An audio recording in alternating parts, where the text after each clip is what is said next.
Reimagine business growth. Reimagine cloud services from a technology partner who works with you to build a solution designed to fit your needs. Reimagine mining, oil and gas with automation, robotics and high-speed communication. Reimagine personalized service from a strategic advisor who speaks your language, providing world-class solutions to local business challenges. Reimagine retail with technology that elevates the retail experience tailored to your business's needs. Reimagine resilience with a partner who understands risk, compliance, and security, and why high availability isn't an option in your 24/7 world. Reimagine healthcare that changes the lives of patients and administrators. Reimagine financial services with a technology partner that can help you generate new revenue streams. Reimagine service with BCX. Our most important customer is yours.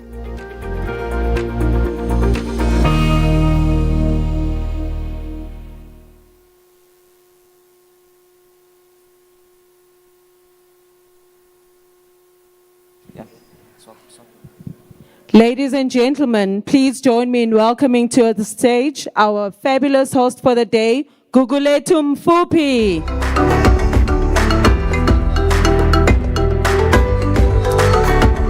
A very good morning, ladies and gentlemen. Maybe let's try that again. The winter chills appear to have gotten down our spines. Perhaps we're still morose by the lack of progress that we're seeing in terms of having a government in place. But that does not mean that we shouldn't be optimistic about South Africa's future. I'm going to greet you in true South African style one more time. A very good morning to each and every one of you, ladies and gentlemen. Good morning. There we go. That's the response that we're looking for, and we truly appreciate each and every one of you being present to join us for what promises to be a very critical conversation that we will be hosting over the next 3 hours. To those of you who are joining us virtually, we appreciate your attendance and participation, and of course, those of you who are present here in the room. What you have gathered here for today is one of the most prominent and important board meetings that will take place in South Africa. You, as leaders and captains of industry, guiders of institutions, and of course, participants in building, shaping the trajectory and strategy that is implemented by businesses across South Africa, play a very critical role in today's directors event for 2024. So we're looking forward to journeying with you and fully comprehending how best it is that we can reflect on what sets the theme for today, 30 years post-democracy. Now, I'm going to be a bit keen and eager to cheerfully ask if many of you did actively participate in this year's elections. Yes, no, maybe? Yes. Maybe I can stir the boat a little bit more and ask, who did you vote for? But of course, that wouldn't matter, right? Given where we sit as a democracy. And what we are certainly seeing is that the will of the people has been instituted. And more so, it does need to be prioritized. Today's program will allow us to reflect on the last 30 years of democracy in South Africa and fully comprehend just how far we've come.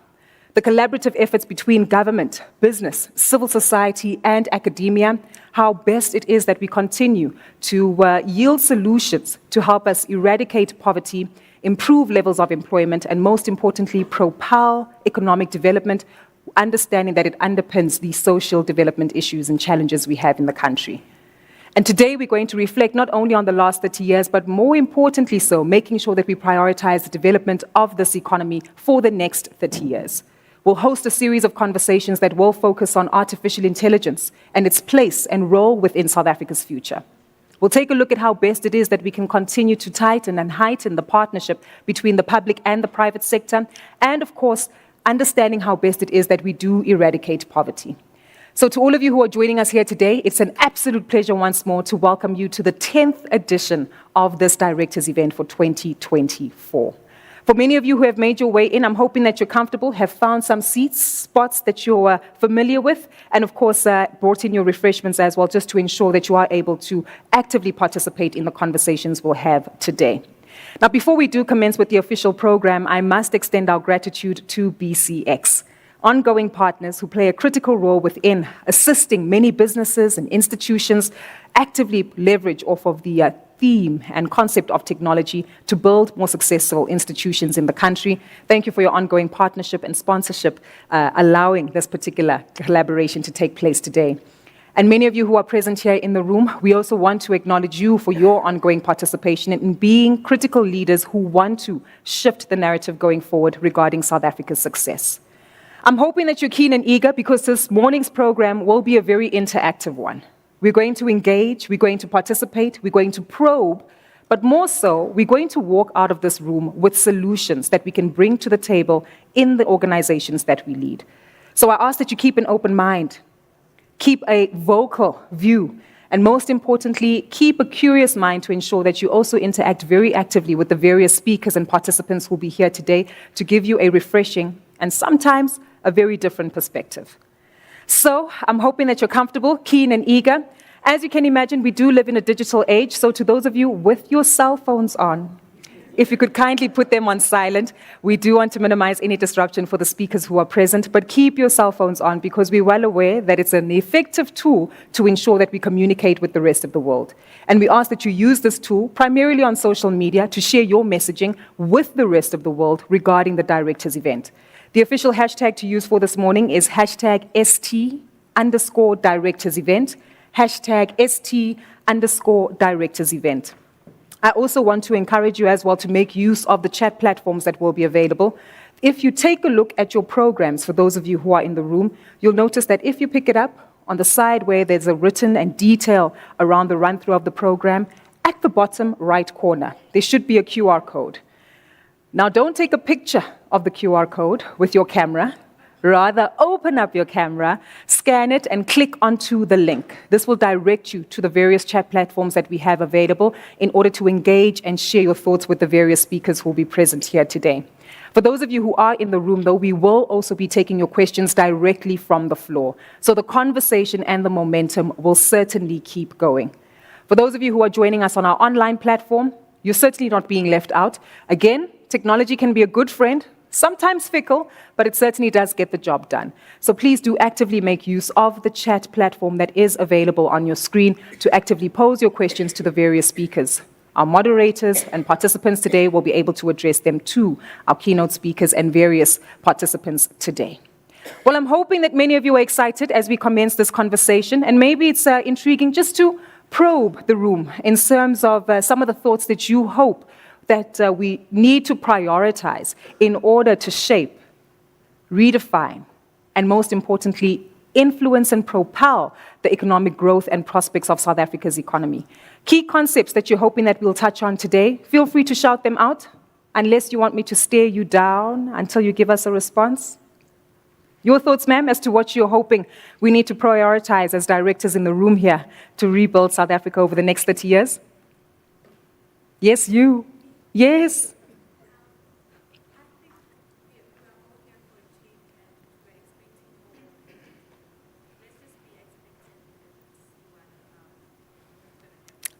"100%. Appreciate your cooperation, even with the stare down I've given you. Go ahead and shout it out, ma'am. I think we need to prioritize enterprise and supply development. 100%.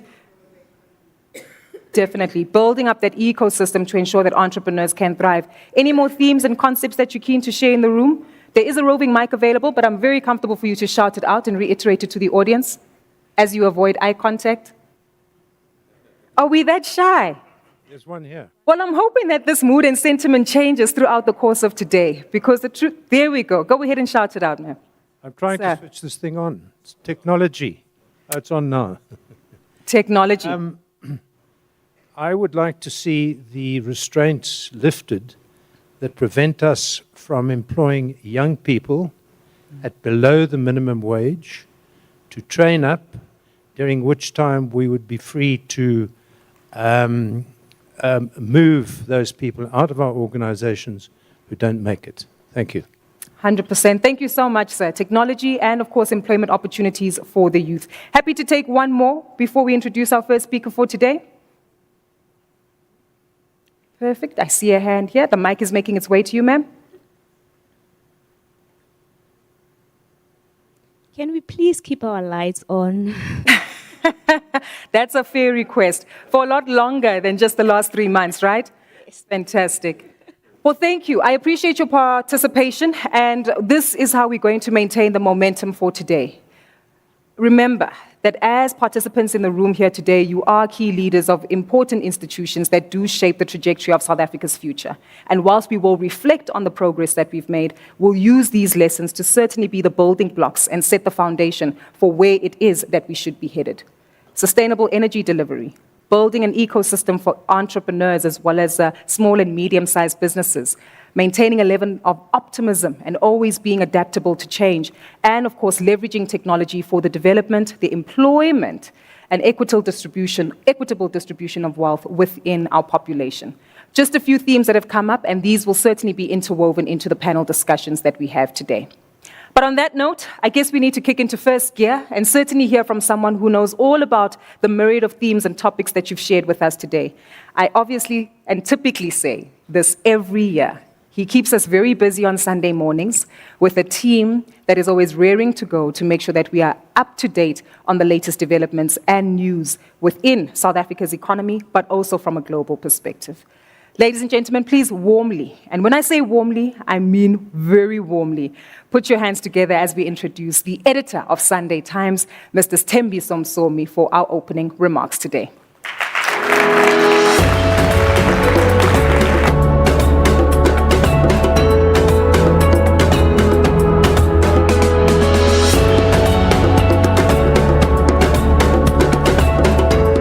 Good morning, everyone.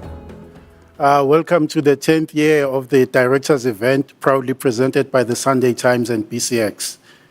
10 years of the biggest board meeting. What a milestone, ladies and gentlemen. Surely we all deserve another round of applause for this milestone. Talking of milestones, we have set the stage for leaders to reflect on what 30 years of democracy has meant for South Africa, what collective action must be taken by all in this room and others to move the country forward towards economically stable future for all of us. No surprise then that our theme for today is reflecting on South Africa's journey, 30 years of democracy and beyond. We have all watched with interest the pre-election politicking that has been happening, followed by the IEC's successful running of the elections, the results which reflects the will of the people, and of course the ongoing formation of the Government of National Unity, even though we don't know whether that's going to happen in the next 48 hours or 48 weeks. There can be no denying that as a nation, we stand at a critical juncture. Ladies and gentlemen, these developments must challenge and inspire us as business leaders to proactively contribute to South Africa's evolution. As captains of industry, we know we will be called upon to leverage our influence and resources to ensure that the next 30 years are marked by inclusive growth and equitable development. For that to happen, we need actionable outcomes, and that is what we are after. Luckily, as the day unfolds, there will be enough inspiration for us to draw on. Like the politicians who have pulled together or who are pulling together to work out the finer details of the Government of National Unity, as business, we also have an opportunity to relook how we work with the government. What lessons can be learned from the public-private partnerships that have been rolled out over the past 30 years? Is this time for a redesign of these partnerships? Poverty alleviation, that's a phrase that we have heard for decades. How do we finally turn this around? How do we create jobs for our youth? What skills do we need to help set up for success over the next few decades as a country? Artificial intelligence is a topic that either wins hearts or hate, but it is an innovation that we can't ignore as we strive for economic growth. But what is AI's place in our country? I am thrilled that we have a number of experts here today to help us unpack all these issues and, more importantly, find workable, bold solutions that truly move us forward as a nation. Thank you once again, BCX, for their ongoing support for the Directors event. Have a wonderful morning. Thank you very much.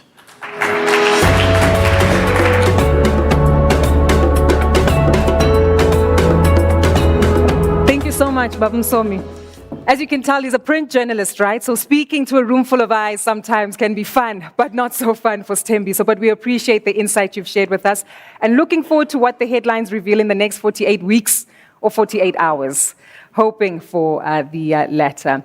But as we continue to shift gears, it has been highlighted that BCX has been a formidable partner to ensuring that we are able to gather year after year for these critical conversations. As we know, a key leader and enabler within the realm of technology and understanding how best we leverage the solutions that they provide in order to enhance the operations of businesses across the country.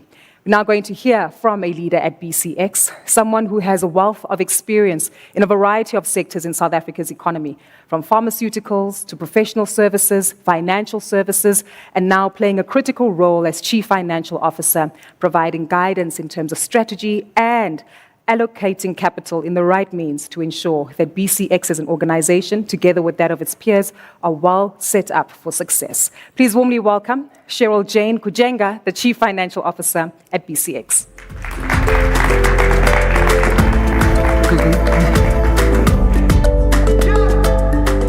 Thank you, Gugu.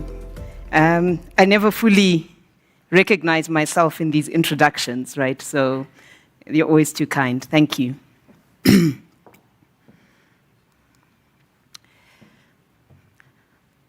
The test of a first-rate intelligence is the ability to hold two opposing ideas in mind at the same time and still retain the ability to function.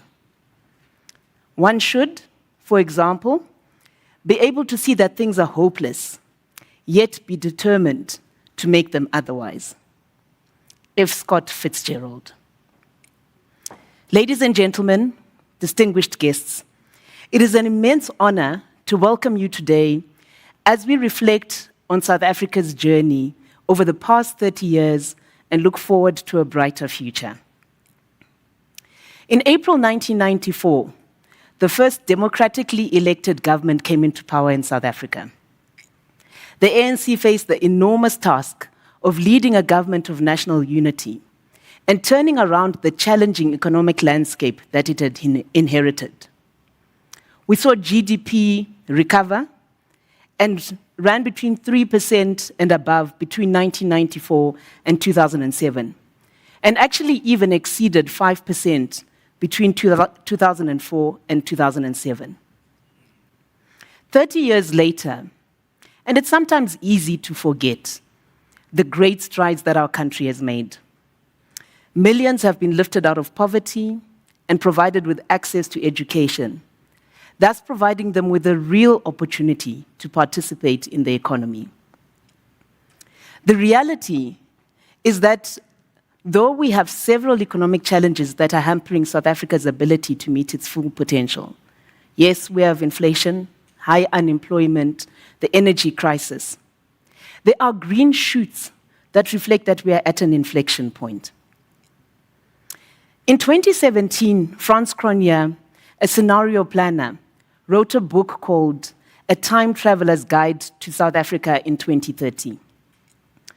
In it, he provides a thought-provoking analysis of South Africa's potential futures, laying out 4 potential scenarios based on what he was seeing as trends back then. In those 4 scenarios, he identifies the first one being what he calls the rise of the right, whereby government significantly expands its control, such as has been seen in the likes of Rwanda and Singapore. His second scenario is what he calls the tyranny of the left, whereby the government tightens its grip on power, not for reform, but to quash dissent, such as has been seen in economies such as Zimbabwe, unfortunately. The third is the breakup scenario, whereby economic decline continues at such a pace and unabated, with rising inequality leading to social unrest. In his 4th and most optimistic scenario, which he calls the rise of the rainbow, South Africa preserves and strengthens its democracy as a means of securing an economic recovery. He highlights the following 5 flags that are indicators that this 4th pathway may materialize. Firstly, we see the ANC and the DA come together around the importance of sensible reforms. Then, that translates into a turn in government policy that seeks out private sector investment to take the lead in rebuilding South Africa. The policy is effectively implemented, and racial and social tensions are transitioned into a new mood of unity and common purpose. We see a recovery in the global economy, and with South Africa well poised to take advantage of that, we once again see ourselves recovering to a GDP in the 5% region. On the 6th of June 2024, President Ramaphosa announced that the ANC had chosen to form a government of national unity once again. And as we meet today for the 10th edition of South Africa's biggest annual board meeting, preparations are well underway for a game-changing national discourse around this. There, business, social partners, civil society, and political parties will attempt to reach consensus on how to take the country forward. The very fact that we engage in a gathering, such as what we have today, and what must be taking place as our politicians deliberate on the GNU and its implications, together with other conversations that are taking place across South Africa, suggests that South Africa has a historic opportunity to make another new start. And that 30 years after the election of Nelson Mandela as president, there is a real opportunity that Frans Cronje's fourth scenario may well materialize. South Africa has always had a strong collaboration between government, civil society organizations, and business. We have seen business leaders provide a positive and impactful contribution to multiple areas, such as the National Energy Crisis Committee and the Joint Initiative on Crime and Corruption. As a collective, we are well placed to make our voices heard as we jointly build and unlock the vision for the future of our great country. South Africa's biggest board meeting provides a glimpse of the courageous dialogue that we need to hold in order to leverage the business sector's influence and resources to help to develop bold strategies which make the next 30 years a generation of truly equitable development. Last year, this forum focused on social impact, specifically on ESG.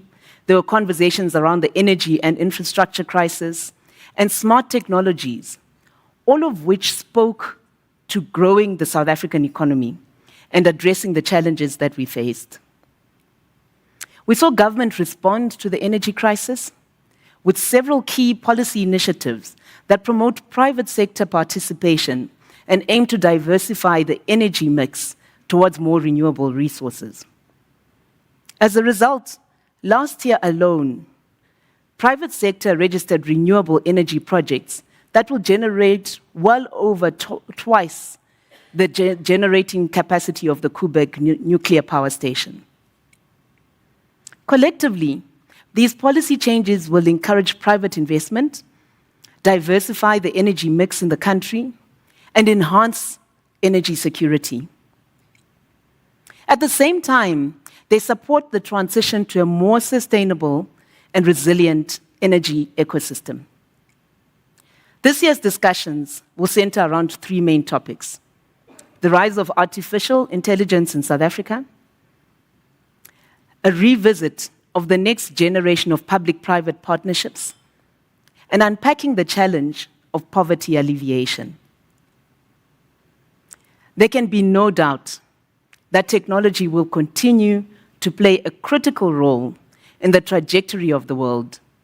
And as a leader in the ICT space, BCX is ready to lead the charge in South Africa.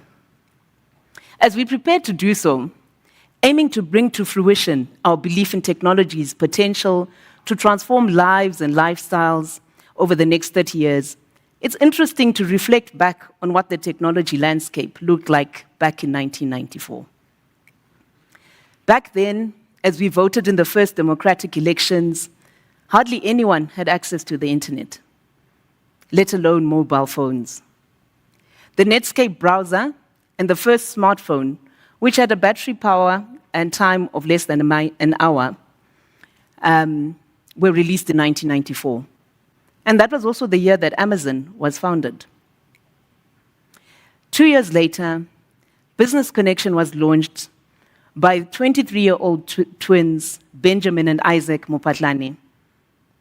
The company has grown alongside our democracy and our customers, and today we work with businesses all the way from entrepreneurs, JSE-listed companies, and international corporations. Wi-Fi came along in 1997, Google in 1998, and I still find it shocking that both Facebook and X are less than 20 years old. When we consider how these technologies and platforms have become almost ubiquitous, we have a right to feel positive and optimistic about what the next 30 years holds for us. That's because we've already seen digital transformation, we've experienced what it can offer, and we've embraced it. It's changed our habits and lifestyles, it's revolutionized the way we communicate, and it's changed our working lives and left them almost unrecognizable. When Estonia regained independence from Russia in 1991, it faced the challenge of rebuilding its economy and infrastructure.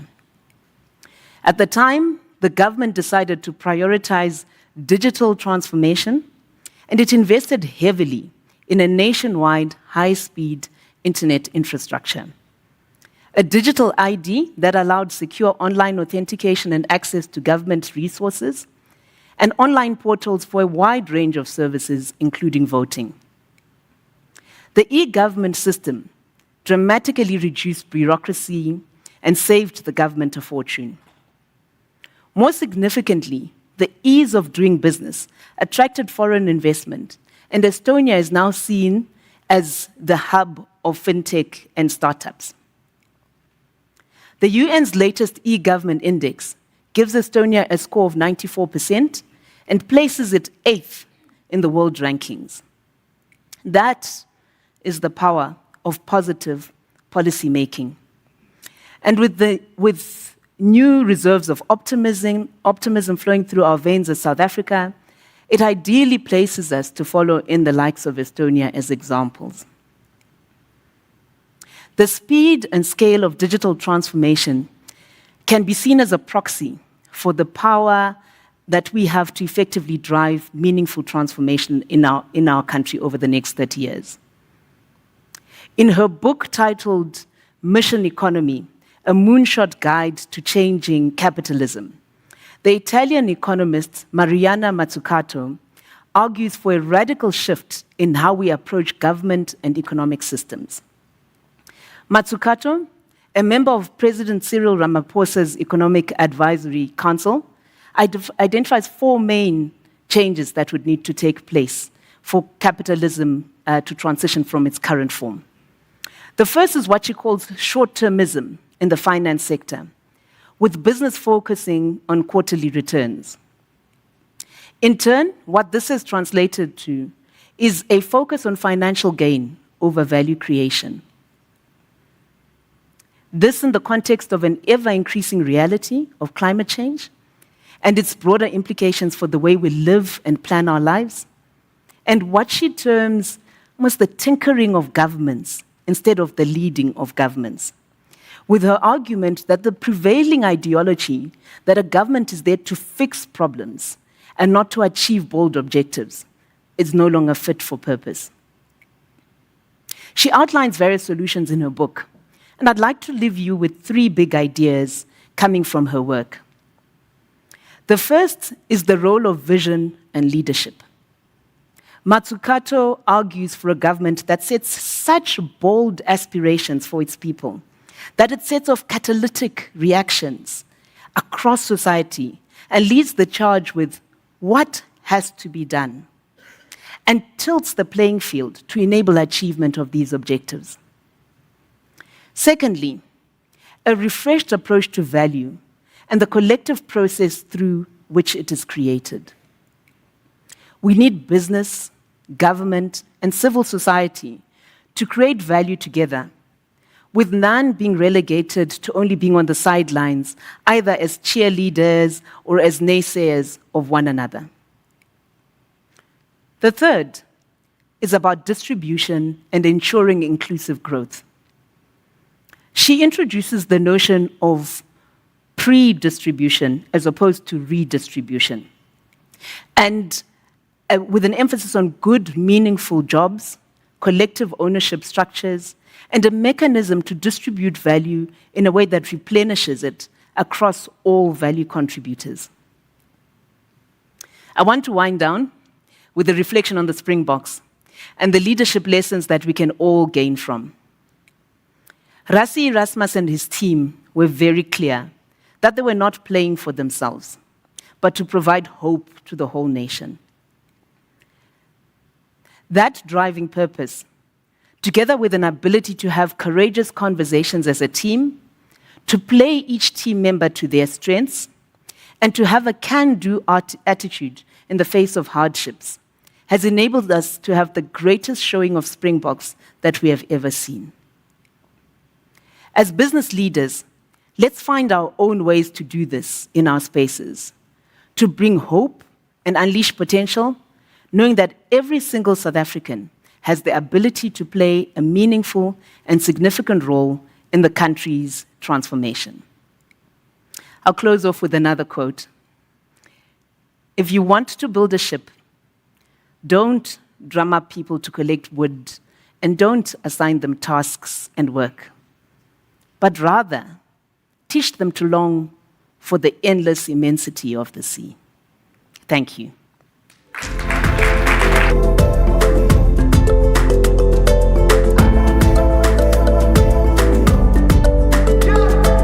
Thank you so much, Cheryl-Jane. Really appreciate the depth of the insight that you've been able to share with us. So I guess in a true spirit, much like the Springboks, here's to many more tries, kicking a few conversions, and maybe proving a point at the end of it all, but still coming out as a winner. Pun intended there, on everything I said. I'm hoping we got some rugby lovers who got it. But despite that, I think really critical points that you've highlighted in terms of lessons that we can learn from many of our peers. But what's critical is always to understand how it is that we personalize the objectives that we have as a South African economy, providing a bespoke approach, solutions that really matter to the challenges that we are trying to solve for, but most importantly, also leveraging off of the uniqueness of South Africa's economy and the competitive nature of its workforce. Our next speaker is our keynote speaker and is someone who is very familiar to many of us as South Africans. A true engineer at heart, someone who has lived and continues to prioritize the advancement, the deployment, and the opportunities that exist through unlocking the resource of technology, understanding how it really can be a change agent within the societies and communities we work for, and most importantly, unlocking the opportunity that technology itself can bring out of human capital. He's no stranger to moving into different territories, globally and, of course, in local markets, but more so also prioritizing the objective of transformation and transformative thinking within organizations. Ladies and gentlemen, our next speaker is the formidable chairman of Eskom, but of course, he's also previously served as the former CEO of MTN South Africa and, of course, key technology companies as well that are featured as JSE-listed entities in South Africa as Altron, and of course, not forgetting that he is a published author who's played a critical role in shaping leadership in South Africa. Please warmly welcome Mr. Mteto Nyati.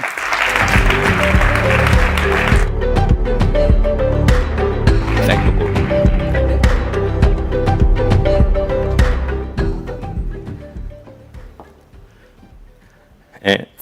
Thank you, Gugu. Good morning, everybody. Morning.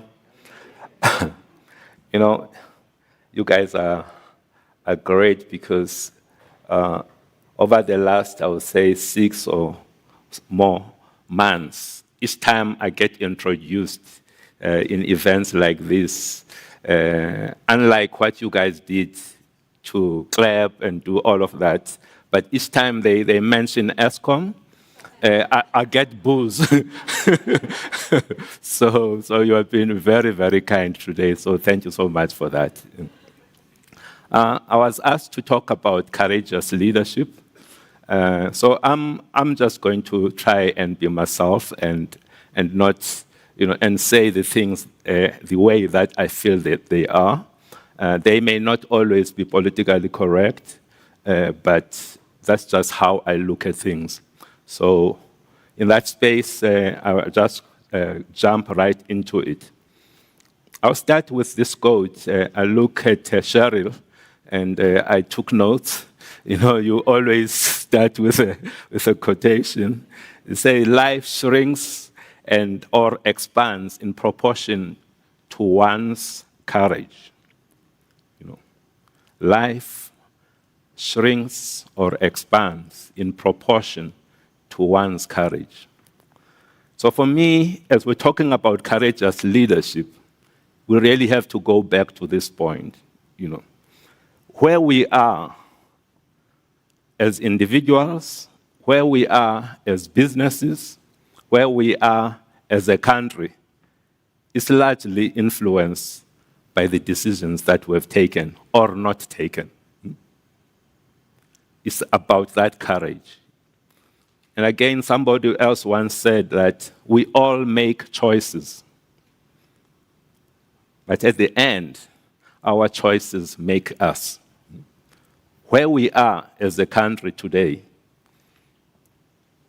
we are exactly where we should be, given the poor choices that we've made up to this point. And those poor choices have made us to be here. But the good things about choices is that we can make different choices. And those choices can lead us into a different place. When I look at this GNU that is in front of us, it gives hope. It gives us an opportunity as a country to ask ourselves, when we look back, where did we go wrong? What are some of the poor choices that we've made? What are some of the good choices that we've made? And we double down on the good choices. But of course, we let go of the poor choices as we navigate and chart a new path for this beautiful country of ours. So courage is something that is very important. So as I talk about and think about these topics that I've been asked to talk about, the courageous leadership, I always try to come up with a few things. I'm not somebody that is, I don't like complicated things, so I will just tackle 5 things about this. There are, I'm sure, thousands of other things that I could have spoken about, but I've chosen these 5. And I've chosen these 5. I'll go to the topics that I've put up there when I'm talking about the areas of high leverage. The areas of high leverage, these are the areas where if you are doing something, you are doing intervention in those areas, they are going to have the maximum impact. Somebody said something about energy and, may it continue not to us to have load shedding, and many people, when they think about what has happened up to now, when they are writing about it, they talk about a miracle. I hate that word, a miracle, when you are thinking about what has been done. The same thing when I look back at the transition to our democracy. People used to talk about the miracle of South Africa's transition. I hated that word when it's used within that context because it diminishes hugely the effort that people have put, the courageous decisions that many people had to take in order to get us to where we were in 1994. Many people at that time said all sorts of things about President Nelson Mandela. He was a sellout. You should have continued with the armed struggle. We should have done all of this. They made some choices, difficult and courageous decisions to take us to this path that we managed to get into in 1994.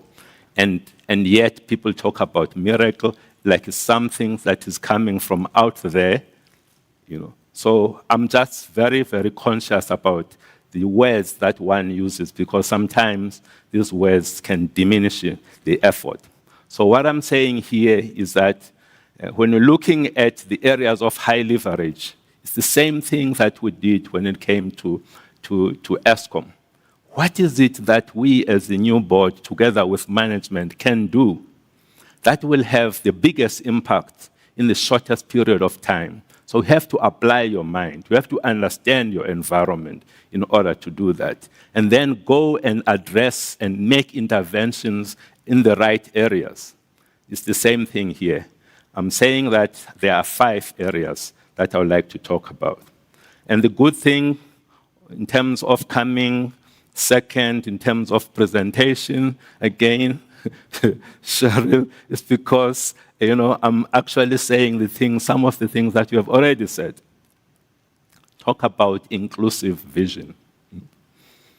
Inclusive vision.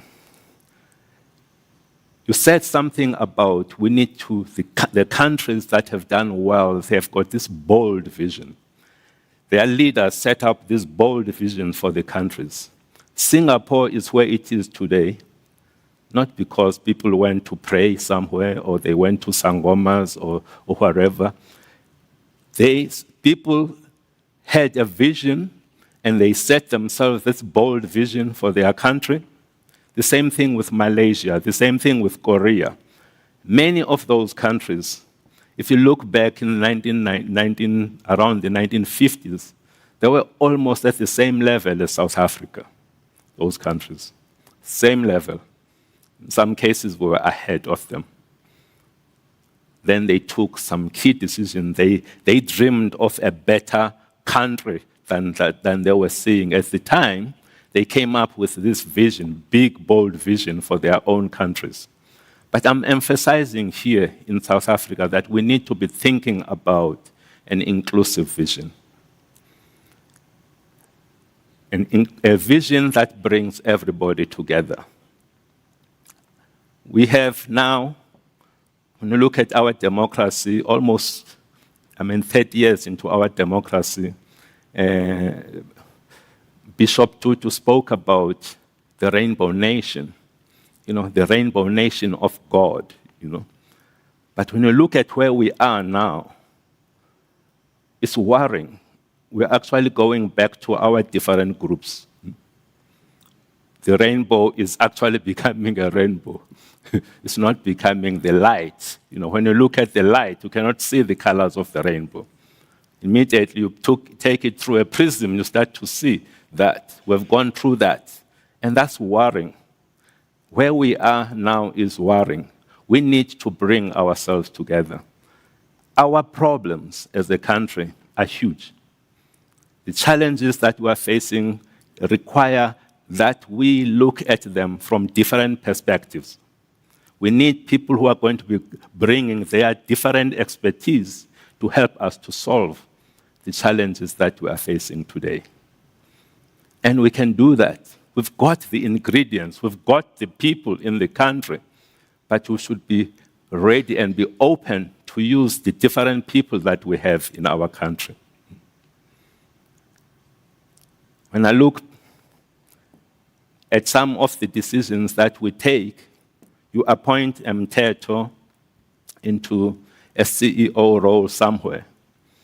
And the first thing that he comes and communicates, standing up there in front of, 10,000 or 5,000 people, we stand out there and we lead with my agenda as your new CEO is transformation. Don't get me wrong. Transformation is key, is imperative. But if you're leading with it, think about some of the people that you are talking to. What is it that they are hearing when they are hearing you saying that? What they are hearing, not what you are saying. What you are saying is the right thing, We need to make sure that we have got workplaces that are transformed. It's very, very important to have that. But what is it some of the people that are sitting there hearing as the leader of the business? You are there. You are presenting. It's probably your first speech to your employees. Think about it. What are they hearing? Some of them, what they're hearing is that we don't have a future here. That's what they're hearing. That's not what you said, but that's what they are hearing. And they're not going to say to you that, okay. All they're going to say in that first presentation that you are making, they are saying to themselves internally, this bugger, I am not going to help him to be successful at all. In fact, I'm going to be doing everything possible to make sure that he fails. And they are smiling, you are presenting, smiling, but internally they are making that commitment about you. Whereas, if we can create a vision where everybody can see themselves within the organizations, they can see themselves in this vision that you are painting, that there is no threat to them. Your being there is no threat. It's actually creating opportunities for everybody. You'll be amazed at how people can commit to that vision. And this is what I mean exactly. I'm taking it now from a business into a country level. When you hear people talk about our people, who is part of this our people?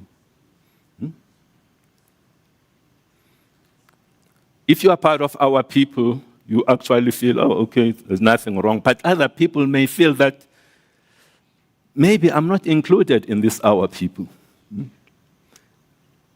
And these are some of the people you may want to be bringing and be part of what you are trying to build this country. You're actually pushing them away. So what I'm saying is that coming up with an inclusive vision is something that is our responsibility. Whether you are black or white or Indian, when you're standing up there, you need to be standing up there and making sure that you are not talking to your tribe. You're talking about the collective, which is South Africa. We're trying to include everybody. When you are making appointments there, you're not, if you're a white person, you are not creating an Orania under you. When you look under you, all you see are people who are like you.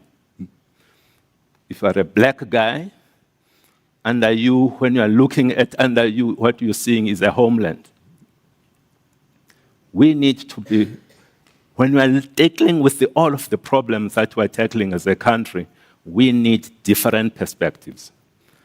When you start to ask, hey, this guy, why he seems to be able to make some huge progress in very, very tough environments, it's because you need people. Each and every one of the different people that you find in that organization, these are the people that we need to be bringing together to drive the agenda of the business, inclusive vision. The second point that I would like to talk about is this one of law and order. When we did that transition in 1994, one of the changes that we made was we moved from having a South African police to created a South African police service, something that is politically correct. It is right. They need to be providing a service, which is fantastic. That's what they need to be providing. But unfortunately, something got lost in the equation there. Because what we see now in our country, if we're honest, all of us, what we see is lawlessness everywhere. Look at our organization in Eskom. Look at all of the illegal connections that are being made. Everybody seems to understand them. Nobody's doing anything about them. Every day we've got a transformer costing millions and millions blowing up because of this. and you have to go and change that. Continue to change that. Continue to change. We know who are these people. We allow these things to happen. So this thing of law and order, we talk about things like construction mafias. When we are doing projects that are of national interest, whether you're doing broadband infrastructure, whether you're doing roads, whether you're doing all of these key projects, those key projects cannot be, people are unable to execute them because of all of these criminals that are going around. So what I'm saying is that in our niceness, we're trying to be this nice country. Maybe we're losing something by not being firm about law and order. I've not seen any country, not one country, that have ended up being a developed country that is growing, that is fast, where there is chaos. Everybody's just doing whatever they need. There are rules, there's discipline, there are consequences for things. When you go into an environment, people are not coming to work. People are coming later to work. You're asking, what is it that we've done in Eskom? We had issues where leaders were not leading, where managers were not managing. You can understand when you are a parent and you are not parenting. What happens in that home? There's chaos. It's the same chaos that we found in the environment that we're in, where we've got leaders when we're not leading. You start putting the right leaders in place, people who are able to instill the discipline that is required, make sure that things are done when they need to be done, standard operating procedures are followed. When you've got to go and take a reading, you take a reading at that time. And you take that reading, you understand what that reading is saying, you act on the information that you are reading. That is what is required. This is what I mean. When you are in an environment where there is this lack of law and order, there's lack of discipline, we are going to have a problem. They say that you apply discipline to anything, that thing multiplies. May have talent, you are a soccer player. It's great, you are a soccer player. But without discipline, you may never be able to reach your full potential. You apply discipline to your talent, to anything, you multiply.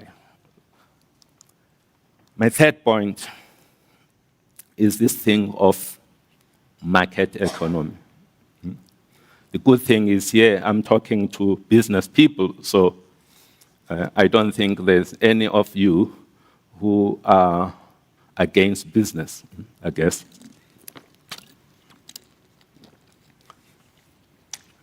But in our country, we continue to have this strange relationship between some people and how they view business, and viewing business as being the enemy, somehow. You're saying that it cannot be one or the other. It cannot be business or government. It has to be all of us together, working together. Business is an important partner. Us understanding that we need to create an environment such that all of you can be able to be successful. Because there's a connection between your success and the employment or unemployment rate that is out there. There is a direct correlation between the two things. So we have to be very clear as we march forward in this new government of national unity. We cannot be speaking with two tongues here and not being very clear. What is it that we stand for? Yes, we need to make sure that we address all of the challenges that our society is facing, but let's create the right environment for business to be able to be successful, because business can be a great, great partner in terms of turning around this country. When I look at our policy in terms of foreign policy, we really also need to think about, we have made this decision as a country that we are non-aligned. Non-aligned. And that, to me, is a very, very strategic move that we made. But sometimes, some of the actions that we take can indicate that we're actually not non-aligned. It communicates that. It may not be our intention, but it communicates that. We're actually creating enemies unnecessarily. This is what I call own goals, unnecessarily scoring our own goals. Here, again, I'm saying, very, very, be unambiguous here.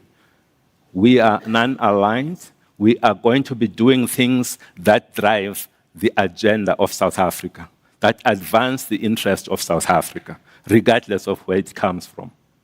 Sometimes it may come from the West, sometimes it may come from the East. It does not matter. What is driving us is what is in our national interest as South Africa.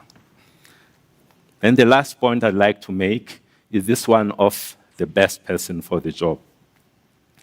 If I look at some of the challenges that we're facing, many, many state-owned enterprises are facing these challenges. It's largely linked to this, starting with the board. Having a board that is really clueless about the business that is providing oversight on. Then people being appointed who actually should not be managing the business. Wrong people being put into key roles. And we ask ourselves, why are we having this load shedding? Why are things falling apart? It's because we've got the wrong people. We have put the wrong people in those roles. If you think back, I know many of you are already running your own businesses. But if you think back to the time when you used to work for someone, if you've got a leader that's got no clue in terms of what they are doing, and this is your manager, and they say that people, they don't leave companies, they leave managers. So it is so important that we invest in the choosing of these managers, because these are the people that create the environment that make people want to go to work or not want to go to work. It comes Sunday and we're thinking, I'm going to work. Oh my goodness, I'm going to work for this person. But maybe that person is you. How is it under you? Under you. Do people feel excited when you are coming back from holiday, from leave? Now you are coming back. Are they excited that you are going to be back? Or they're starting to be having high blood pressure, just thinking about your coming back. Think about, there is a vacancy under you. Would you apply for that? Knowing all that you know about you, would you apply for that? I think that's really the test when it comes to management, because we do not all have to be in management.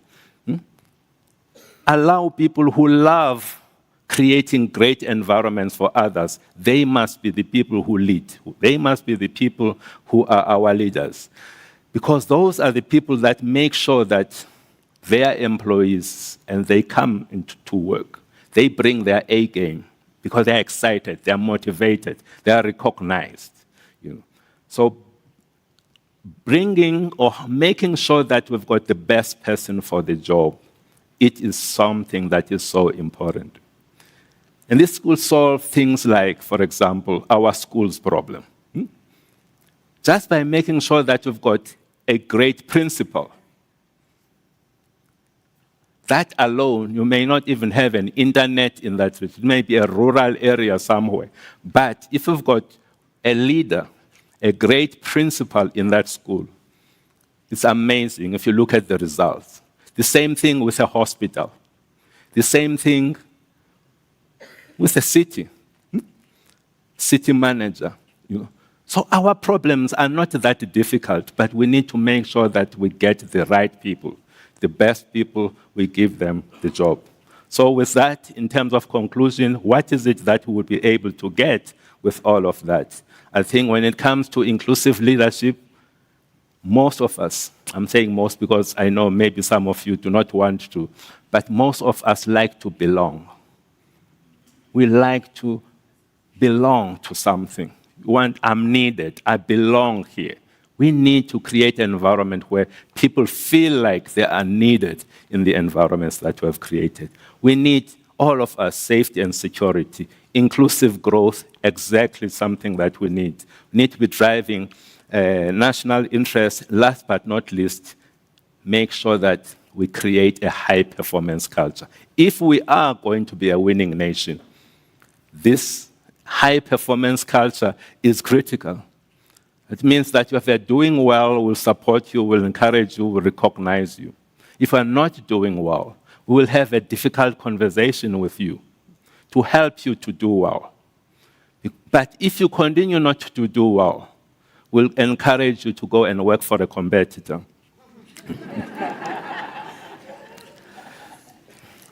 So, to conclude, Mr. Ramaphosa said that this moment requires extraordinary courage and leadership. It requires common mission to safeguard national unity, peace, stability, and inclusive growth. We must be brave, we must be bold. This is what he said last week, President Ram. That is encouraging. The kind of leadership, but that leadership should not end only with President Ramaphosa. In all of us, wherever we are, we need to be exercising this bold leadership, this being courageous, being able to set the tone, create an environment where people want to come and work for us, where people are excited to contribute to the building of your company. So with that, ladies and gentlemen, thank you so much for listening.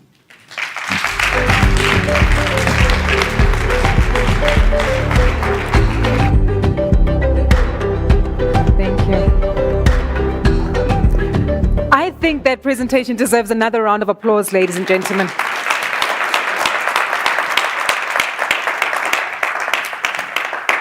And lots of nuggets that many of us have been listening to very attentively to. And I guess key takeaways for us to comprehend and, of course, implement within the businesses and organizations that we're moving forward with. Ensuring that there is a sense of inclusivity and, of course, participating within the ecosystem of really making sure that we bolster South Africa's performance going forward. So, Nyati, I can imagine there must be many questions from some of our participants and audience members. So hopefully we will be able to try to sneak it in during the latter part of the session, if we can, to really continue to understand how best it is that we shape the trajectory of South Africa and its progress and its people, leveraging off of technology for the future. Well, ladies and gentlemen, before we do take a break for a 5-minute comfort break, just to stretch our legs, probe our minds, and get ready for the series of panel discussions that we're going to participate in, I do want to remind you that we are calling for your ongoing participation and involvement through our questions and answer session that will be shared throughout the various panel discussions. And of course, for many of you who are joining us online, you're more than welcome to drop in your comments, your thoughts, and your suggestions through the chat feature. But as we whet your appetite before we get into our first panel discussion for today, which will primarily focus on the importance and the impact of artificial intelligence, its role and function in South Africa's future, we thought it best just to get a refresher of a video that we started off with just this morning, one that paints a beautiful picture to comprehend and understand the context that we're working with as to how technology has already allowed South Africa to transition key roles of development, but most importantly, how we need to use that to catapult South Africa's development and growth even further. So, before we do take a break for ahead of our panel discussions, please turn your attention to the screens as we do take a look at this critical video that's been put together by our partners, BCX. Reimagine business growth. Reimagine cloud services from a technology partner who works with you to build a solution designed to fit your needs. Reimagine mining, oil and gas with automation, robotics, and high-speed communication. Reimagine personalized service from a strategic advisor who speaks your language, providing world-class solutions to local business challenges. Reimagine retail with technology that elevates the retail experience tailored to your business's needs. Reimagine resilience with a partner who understands risk, compliance, and security, and why high availability isn't an option in your 24/7 world. Reimagine healthcare that changes the lives of patients and administrators. Reimagine financial services with a technology partner that can help you generate new revenue streams. Reimagine service with BCX. Our most important customer is yours.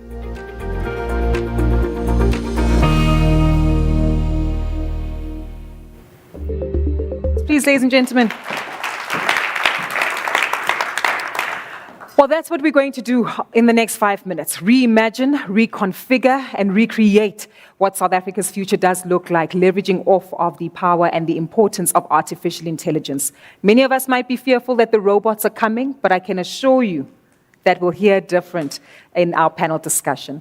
It's 5 minutes after 10 o'clock, ladies and gentlemen. Well, just about 6 minutes. We are looking to commence with our program within the next 5 minutes promptly at about 10 past 10. So I am hoping that for those of you who need to collect some refreshments, please feel free to grab your refreshments, bring them back into the room. The restrooms are located right opposite to the elevators as you came into the registration table. And to our guests who are visiting us online, we do want you to keep watching and keep monitoring your screens as we will be back quite promptly within the next 5 to 10 minutes. Enjoy your break. We'll be back. Our first panel discussion will kick us off focusing on artificial intelligence. Thank you much, ladies and gentlemen, for joining us back after that brief break as we prepare for a series of panel discussions that we will be hosting for the remainder of the program.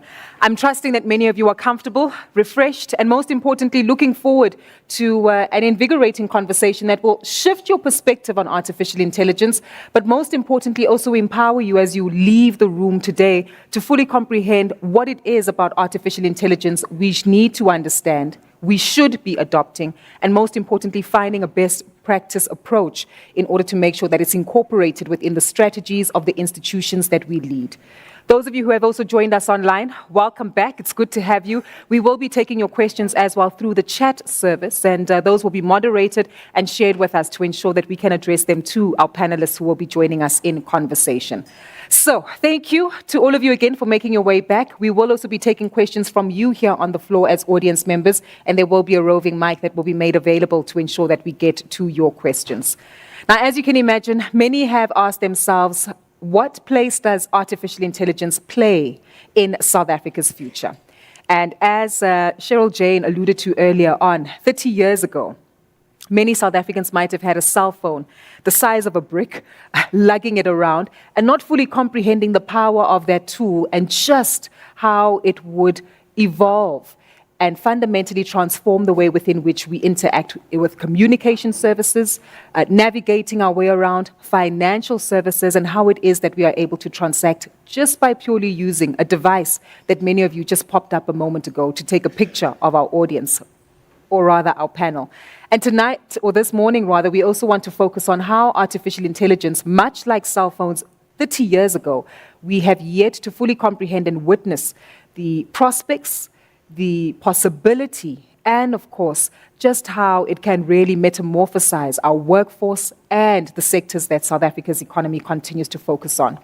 To help us navigate this conversation, I'm joined by three phenomenal guests, each with their areas of expertise within the realm of artificial intelligence.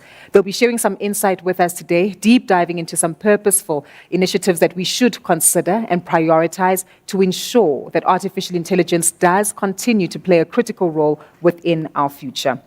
I'd like to introduce two guests who are joining me here on stage and in person. I'll start with the Executive for Data Insights and Intelligence at BCX, Stefan, who joins us today to give us some insight into not only data analysis and insight, but as an actuary by profession, Stefan certainly understands the complexities that typically lie within numbers, data, and insight, but fully comprehending how best we need to simplify them in order to derive the solutions that institutions do require. To my left-hand side, I'm also joined by a very familiar face to many South Africans, Mr. Vuyani Chachana, who currently serves as the chairperson for the Council for Scientific and Industrial Research, commonly referred to as the CSIR, but of course has a wealth of experience as the CEO and founder of a business called Lilita, playing a critical role in terms of the rollout of fiber connectivity, enhancing and providing the opportunity for households across South Africa to connect successfully to the internet. But he's also served within the private sector as the former CEO of South African Airways, and of course in business as an executive at Vodacom Business. They're joining me here in studio. That's TV talk, huh? Joining us here in this audience. But of course, we also joined online by a guest who is actively participating in conversation with us and of course continues to lead the charge when it comes to innovating, progressing, and fully helping us develop the artificial intelligence strategy that we need in South Africa. Serving as the chair for artificial intelligence at the South African Research Chairs Initiative, as well as chair in artificial intelligence systems and associate professor at the Department of Computer Science, AI Research Unit within the University of Cape Town. We are joined online by Professor Deshan Moodley, who's joining us on screen and also going to actively participate in this conversation as we do today. So please, ladies and gentlemen, perhaps let's start off with a round of applause to welcome my guests and panelists today. And as mentioned, this conversation is really one that I'm hoping will invigorate you to sit up straight in your chairs and perhaps reconsider how artificial intelligence plays a role in your life right now, plays a role within the strategies of your businesses currently, and more so how it is that we can facilitate this transition to be inclusionary, to transform economic performance, and most importantly, propel the full success that exists within human potential by leveraging artificial intelligence. And perhaps I thought it best for us to actually start off with reviewing and understanding the current status quo of artificial intelligence. And Stefan, perhaps I can start off with you here. So often, again, when we talk about the fourth industrial revolution, artificial intelligence and the various forms of it, such as generative AI, there's a fear factor that many South Africans typically are met with. Because of the fact that we live in such an unequal society, there's a fear that it will be exclusionary, that it will lead to a heightened level of unemployment, and perhaps just leading perhaps to human resources being obsolete. But that's not the case. Help us contextualize the current state of artificial intelligence, given your perspective. Thanks so much, Gugu. Good morning, everyone. I think it's critical for us to just think about artificial intelligence in the broader context. Certainly, artificial intelligence is not new and not new in South Africa.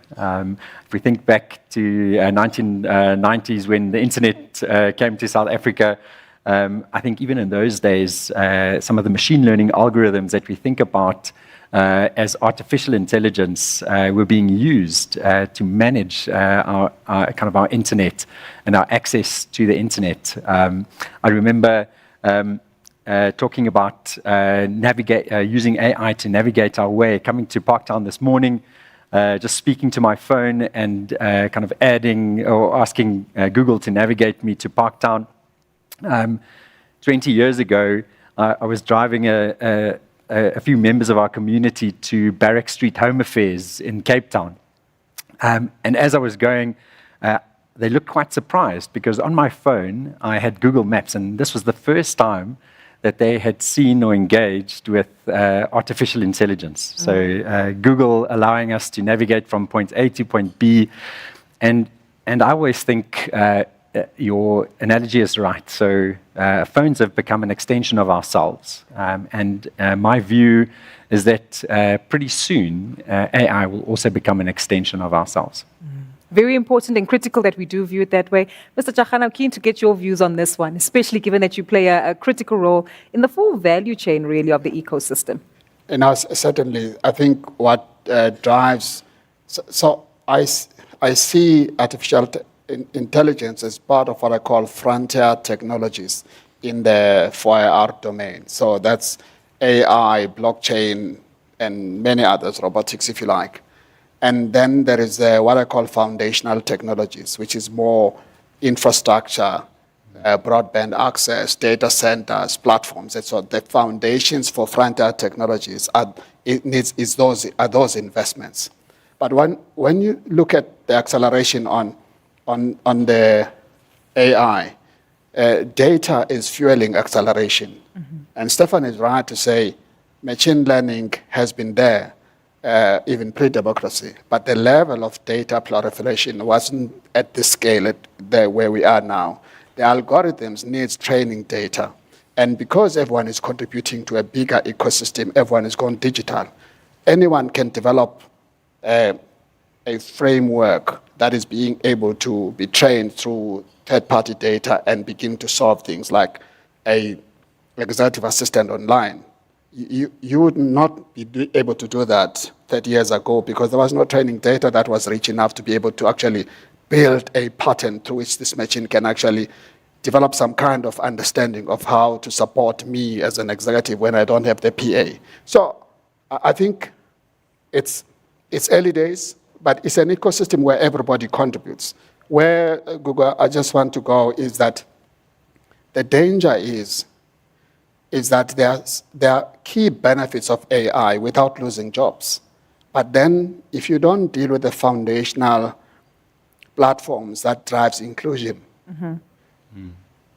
The people who are outside the digital domain are going to be the casualties mm-hmm. because they are not going to see the upside of AI.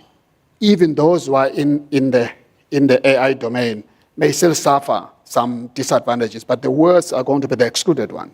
So it's important that we invest in the foundational technologies to make sure that we extend the benefit. And I think there are a lot of opportunities for this to be positive in South Africa, even before we talk about the impact on jobs. There's still a big upside for the country in the economy, and we can talk about it. 100%. We certainly will get into understanding that foundation that we need to set, right? Because it does speak to a multitude of factors. The infrastructure that's required, creating an enabling environment for the investment to take place, the security of that data, the regulatory processes, but still stimulating a level of competitiveness within businesses and organizations. And perhaps, Professor Moodley, this is where I can come to you here to shift us into some of the themes and the notes that you've been very vocal in sharing that have already come up here on this panel. Not only an understanding of artificial intelligence and its status quo in South Africa at the moment, but the truth that we actively need to be embracing it and understanding that we already interact with this form of technology in our day-to-day lives already, as mentioned by Stefan,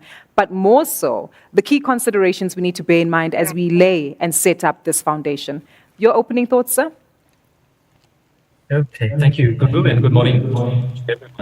I think I fully with the previous speakers, AI is kind of a frontier technology. We shouldn't see it as a new technology. And we should think about how it connects with other technologies. So the way I'd like to put it is that AI enables new forms of digitalization. And the other thing, as Stefan mentioned, is that we already are using AI. We're using it in a very sophisticated way, but it's so seamless to us that we don't understand. And I want to follow up on one of his examples is Google Maps. If you think like the interface is done so well that we now use it seamlessly, in fact, I worry that we won't be able to read paper maps anymore. But when you enter a destination, and if you think about what's going on behind it, so Google's got a live model of an entire city, a road traffic network with vehicles at all the different intersections. And in real time, it's plotting a route. And as every second, it's updating this in terms of the estimated time and the best route to take. And there's sophisticated computations taking place using AI in behind the scenes in Google Maps. So we are using it. That's just an example of how we're using AI in a very sophisticated way. So two other points I'd like to make is one that we should not, I think the old thinking is to think about autonomous AI, where the AI is going to take over, it's going to take our jobs. And now the new thinking is about human-centered AI. And this means that, or another way to put it is augmented AI. And in here, in this, just like how you use Google Maps, you form a partnership with the AI and you work together in a cooperative fashion. And in that way, AI enables and amplifies a higher level of human thinking and intelligence, and it works in a cooperative way. And this notion of the human and the AI working together, people are saying this is going to create a new type of intelligence. On the ecosystem side, I'm very passionate about this. I'm really worried about South Africa being left behind in this kind of AI evolution. The worst case scenario is that AI technology is developed in these high income countries in the global north, and that we are left behind as just consumers of technology. And we're spending a lot of time and effort to set up kind of innovation ecosystems where we get actual AI technology producers in South Africa. I think I'll stop there, Gugu, and if you want me to follow up on anything, let me know. Perfect. Now you've gotten us excited because you've shifted us into second gear, which is the most appropriate place to be, right? Understanding South Africa's competitive analysis with our global peers when it comes to preparedness for AI. Reading several reports, it said that economies like the US and the UK, 60 to 70% of their sectors within the economy are already exposed to artificial intelligence. In South Africa, we're still waning behind slightly, but largely see exposure to artificial intelligence in the services space, financial services, agriculture, perhaps lagging behind at about 5%.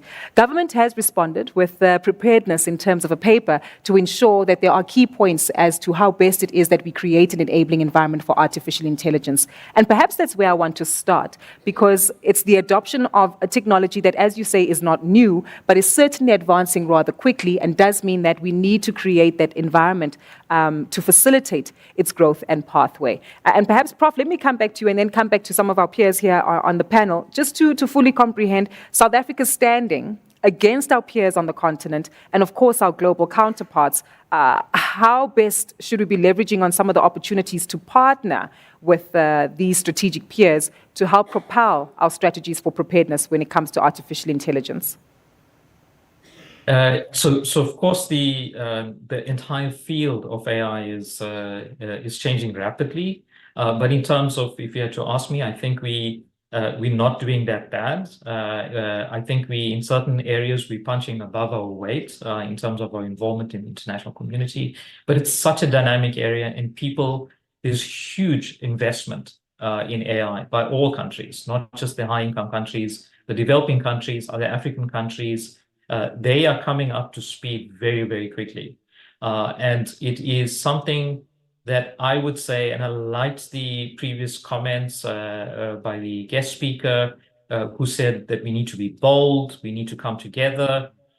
So going forward, in terms of how do we make sure that we keep this competitive edge and we uplift AI throughout the country in this bold and inclusive way, for me, it's about setting up AI ecosystems. And if we set up an AI ecosystem, it's about creating partnerships, it's private investment to create long-term infrastructure. And for me, this is critical. It's something we need to talk about.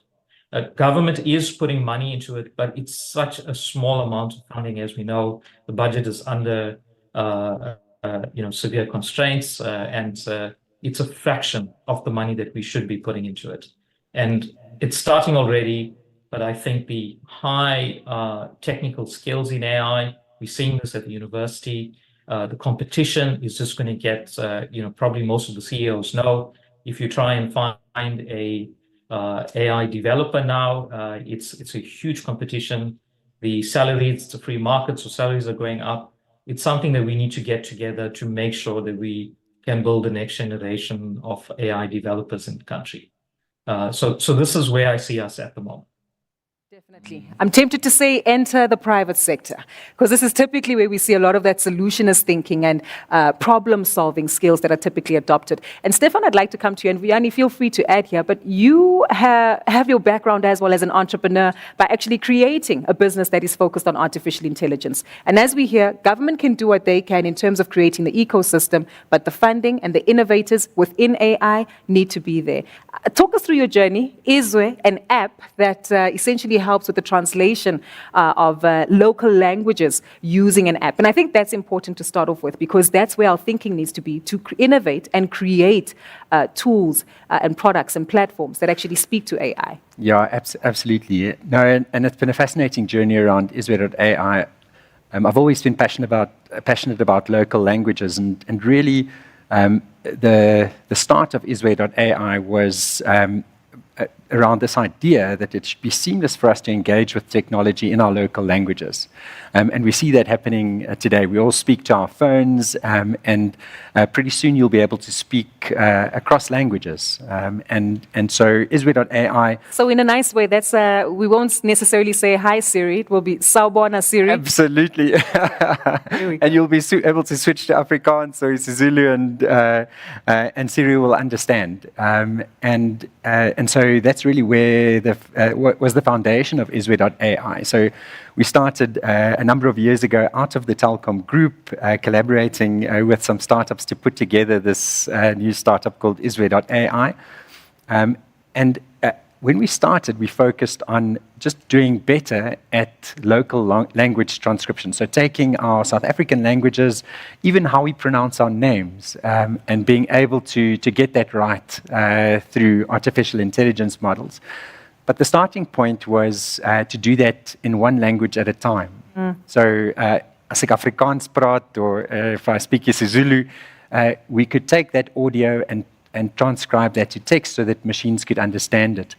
But what's happened in the past year is through generative AI, there's been an incredible shift that's allowed us to move into the multilingual context, where now whether you switch between languages, our models can understand and can detect the language that you're speaking and transcribe that so that you can do that engagement. And the typical example there is in a contact center where I hear that the agent speaks my language and I switch so that I can kind of converse in my home tongue. Yeah, so no, it's been a fascinating journey. And I think, when I think about the state of AI in South Africa, I think Deshan has a really good view in terms of the academia, and it's been good to see government forming policy around AI, and also to start AI hubs. I think we have 4 new AI hubs that have been started in South Africa, and so I'd love to see momentum behind that, and out of that also the public-private collaboration starting. But I do believe the growth will come out of startups and entrepreneurship, and when we see how even generative AI might change how small business owners can kind of now transform their productivity through the use of these tools. 100%. Vianney, this is a perfect place for you to come in here, right? Because as chairman of the CSIR, there is an initiative called CSIR Cubed, which essentially helps to propel the development of more entrepreneurs, of more peers and partners like Stefan to actually come to the fore and build AI-focused businesses. Give us some insight as to how you do it, and most importantly, how we need to develop more skills within that space. Look, firstly, when we speak as a board of CSIR, what we said the fruits of science must fall in the hands of the ordinary people.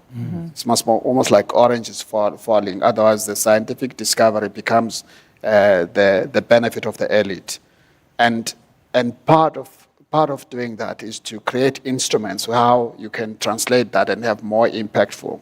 Looking at grassroots innovations where SMEs can be able to participate, and the setting up then of C-Cubed, which is a commercialization vehicle that is a company within CSIR, is going to have the people whose focus is around technology translation, partnering with industry locally and globally to actually develop solutions that can go to market is part of that, because we're saying we don't want to crowd the scientists with commercial translation.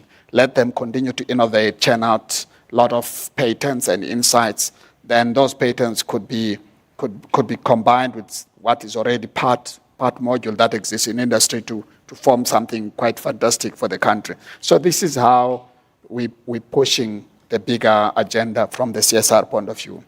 Where I wanted to actually, obviously skills becomes key. The point I wanted to go to specifically is that South Africa will always face this issue about we don't have the budgets to do things, which is really fiscal is constrained. I don't think investing in digitization, AI in particular, is something that's a choice issue. We're in a global, the economy is global.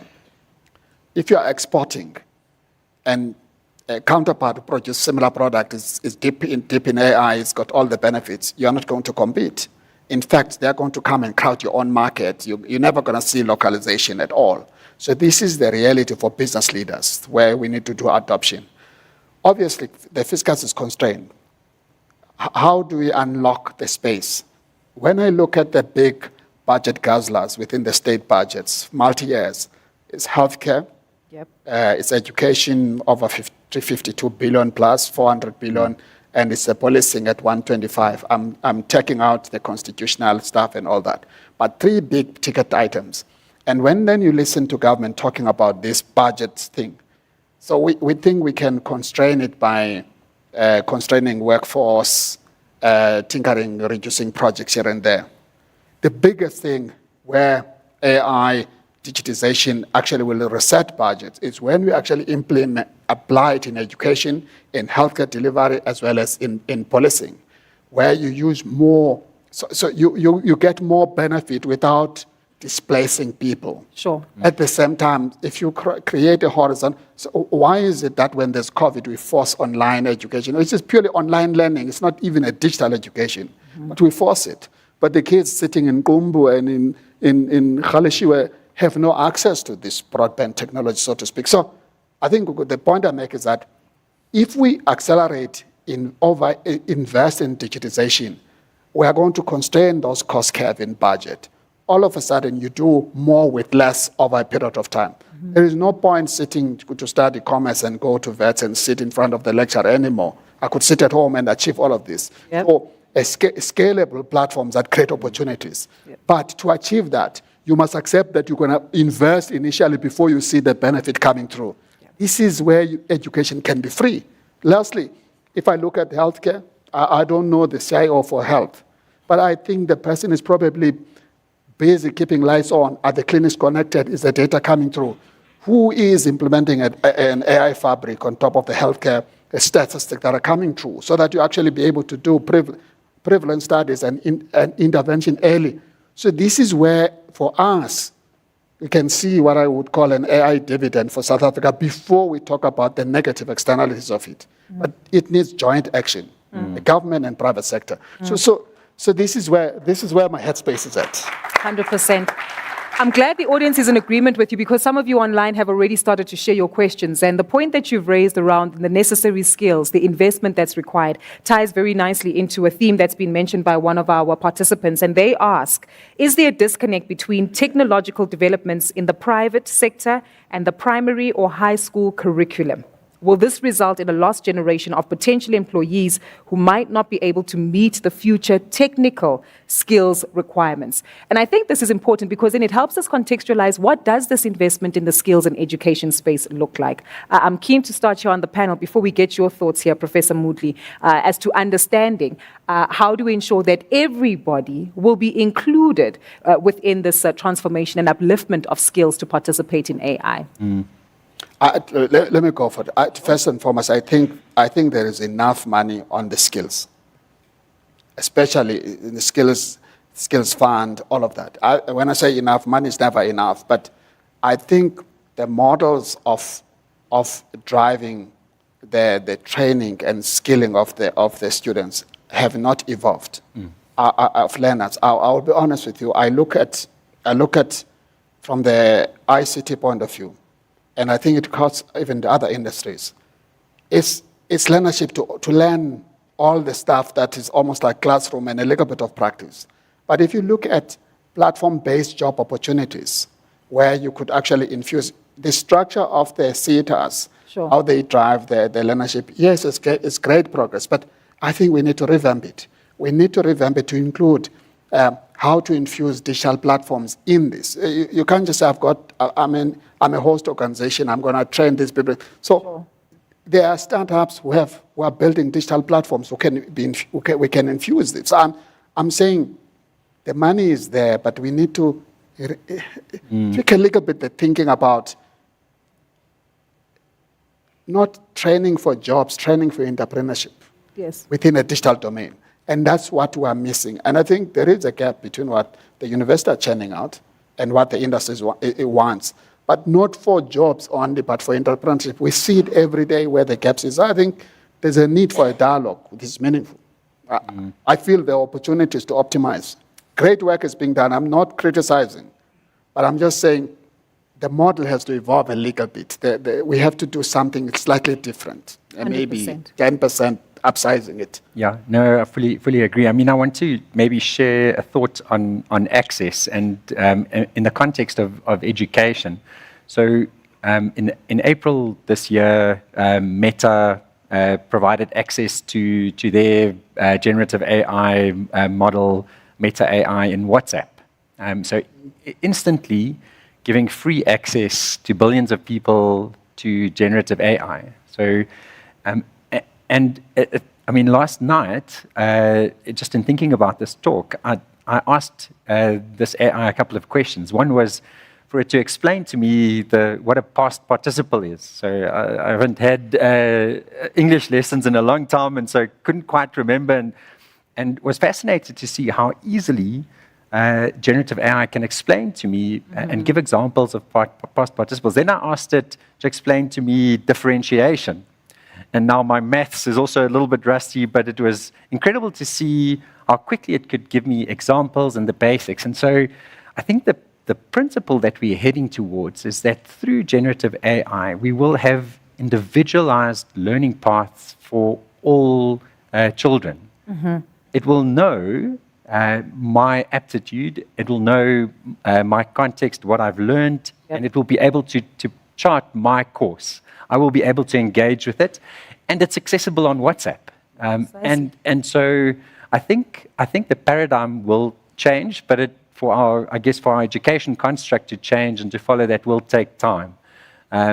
But the issue of access we have to deal with, and that's a great example for me, in a small way, how you can provide access beyond kind of the normal digital borders that we typically think about. 100%. So next time you see Ask Meta on your WhatsApp, perhaps interact, probe it, because that's certainly a direct way of actually learning and interacting with it. I'm glad that you've touched on the investment in skills. And as I look at the room here, I believe that we are young and young at heart. But the truth is, for many of us, we are past the school-going age, right, in terms of primary as well as high school. And we do need to focus on what it is that we prioritize from a skills point of view to transition for many of us who are already part of the workforce, who are leaders in the workforce, and perhaps enabling others who have entrepreneurial skills and ability. And Prof, I'd like to come to you here.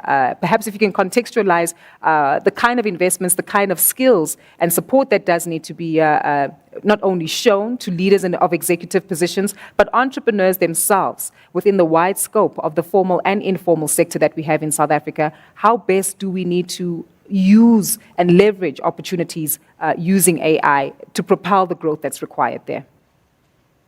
Okay. Thank you, Gugu. That's, of course, quite a deep question. So again, I'm going to give you something that's radical and bold, and I think this is the sense of what we will trying to achieve today. So I don't think it's as simple. So when we talk about skills, you can take any sector. Like now, there's also the hydrogen economy, and we need to get skills, and there's other technologies, biotechnology, etc. For me, there needs to be a rethinking about how to do skills development with AI. It's the old ways of doing it is that kind of static innovation as well. If you use all the old channels that government and business, you take all the ways they've done it before, and I'm sure businesses who have embraced AI realize that they had to do structural changes. It's not as simple, well, we just need to build skills and build an AI. You have to change your entire way you organize your business. And in the same way, we need to have this force within government. So a radical idea is to create, like we did for electricity, you identify AI as something very important, almost like building the next type of utility. And that's what I think AI is going to be. And you set a minister in the presidency for AI. And that must filter through, like, how can you unlock and unleash AI in health, in education? And it brings us fresh thinking, and there's a champion.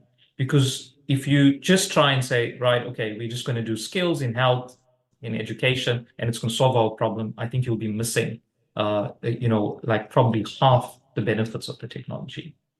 So saying that, that's the bold, ambitious vision.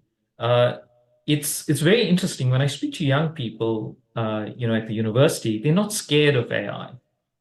It's the older people who are not familiar with it and see this as something that's unknown, and they get really worried. The younger people are enthusiastic from all different disciplines. I mean, computer science, but I've had people from medical students, from humanities who've come to me and said, I'm very excited, I want to learn more about it. And for me, it's very important to nurture that, encourage it, and that would lead to kinds of new ideas and new thinking in the space. There's also, of course, in schools, there are some things happening. I'm not too familiar with this, but I do know that coding is being introduced at the lower levels of the school curriculum.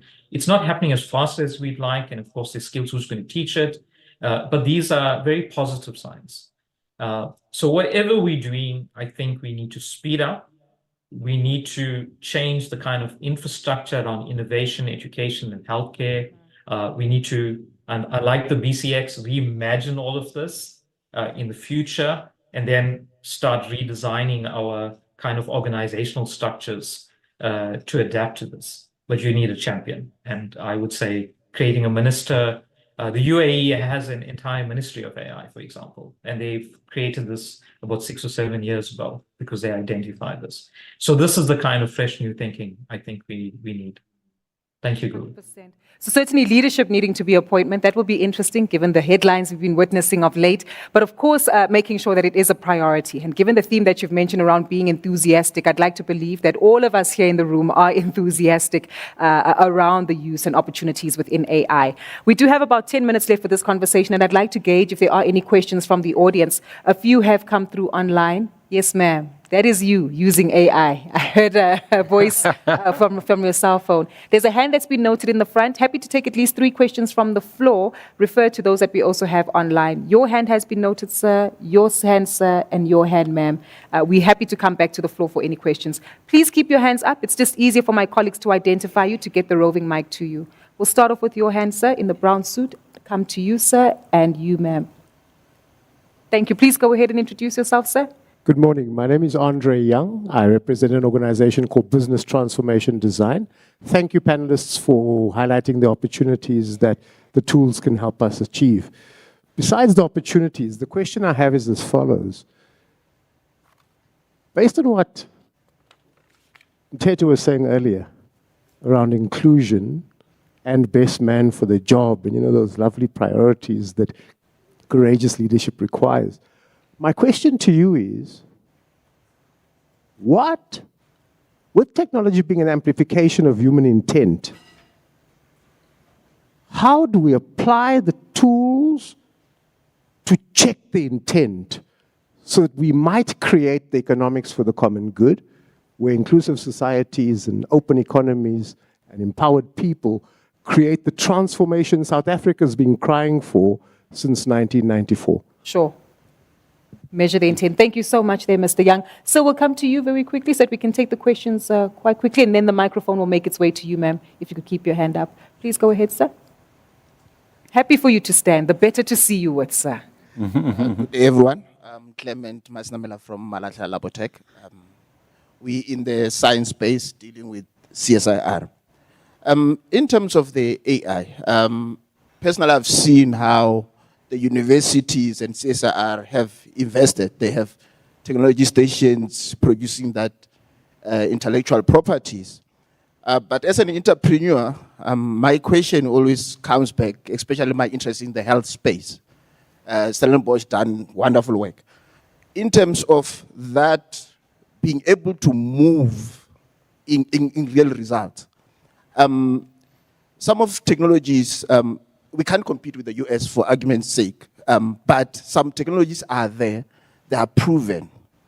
But as an entrepreneur, to be able that technology, we can take it forward, manifest it, take it to the people so that we can solve our problem. How is CSIR and other institutions moving in that space? Perfect. Thank you so much, sir. We'll come to you, ma'am, with your question. Please feel free to introduce yourself. Thank you. Good morning. My name is Juliet Miabo. I'm the founder and the head of an organization called TEDCOSA, Township Economy Development Community of South Africa. Firstly, I'd like to congratulate CSIR because even from years ago in the 90s, with programs such as TWIB, Technology for Women in Business, you've always been part of the process. And a lot of the SMMEs under our radar get a lot of assistance from yourselves in terms of growing their startups and to be technologically viable. So I'd like to congratulate you on that. And my question then comes back to how do we help those SMMEs who didn't even get to the digital stage for them to start embarking on AI? And I know that the opportunities are there because AI makes things easy. It allows you to do more with less in less time. Seeing that a lot of the SMMEs do have access to their WhatsApps. Sure. So practically, what can we put in place? I have a 10-year-old. Before the schools closed, he was complaining, "Oh, mommy, I had a difficult day at school." I said, "Why? What was happening?" I had this big coding that I had to, did he say you had to unpack or to break down? He was stressing about coding, yet I wouldn't even know where to start. And this is my son, and I'm happy for him, but I'm more concerned about millions of other 10-year-olds who don't even know what a computer is. 100%. So we're talking interventions, but how do we lobby and advocate for our education system to really start introducing and bringing children on par? I will leave it at that so that we keep the questions low. 100%. Thank you so much for your response. I'm hoping that we can split up some of these questions to make sure that they are directed accordingly. And perhaps, Vianney, you can address not only the ongoing concerns around SMME support and, of course, enhancing access, as we've heard from Jane there. I'm hoping, Stefan, that you can respond to the one around scalability for entrepreneurs and, of course, commercialization and how best we do measure that. Prof, I'll give you the question that we got from Mr. Young in terms of understanding, measuring the intent, understanding how best that does speak to protecting the intention of artificial intelligence and perhaps roping in some of the legislative requirements there to prevent shadow AI, the adequate dissemination or collection of data and its protection as well, if we can rope that in there. Vianney? Yeah, thank you very much. I think on the questions about the route to market, for example, how do we get the innovations to take to market, the entrepreneurs that are in the room? So first and foremost, the institutionalization of the commercial part, which is the C-cubed entity we're setting up. It's meant to plot those pathways, specifically on a dedicated basis, because if scientists are scientists, we want them to stay in that domain. Now, we don't want them to spend time translating, so they must churn it, churn the insights, the patents, and the innovation. But the layer in which the entrepreneurs interface with that science has to be driven by commercial logic, and people who are dedicated to ensure success. So we have created that platform now that will plot route to market. One of the key things that are important for South Africa is what you see. You talk boldness, but you have to be bold in a specific way. Mm-hmm. It doesn't help.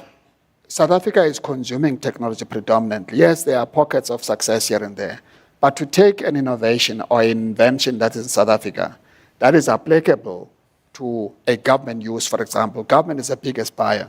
But if we are going to take our own innovation and say, well, we are a well-governed organization, we're going to take something from the US and they compete with us from China and so on, we will never build patents in South Africa.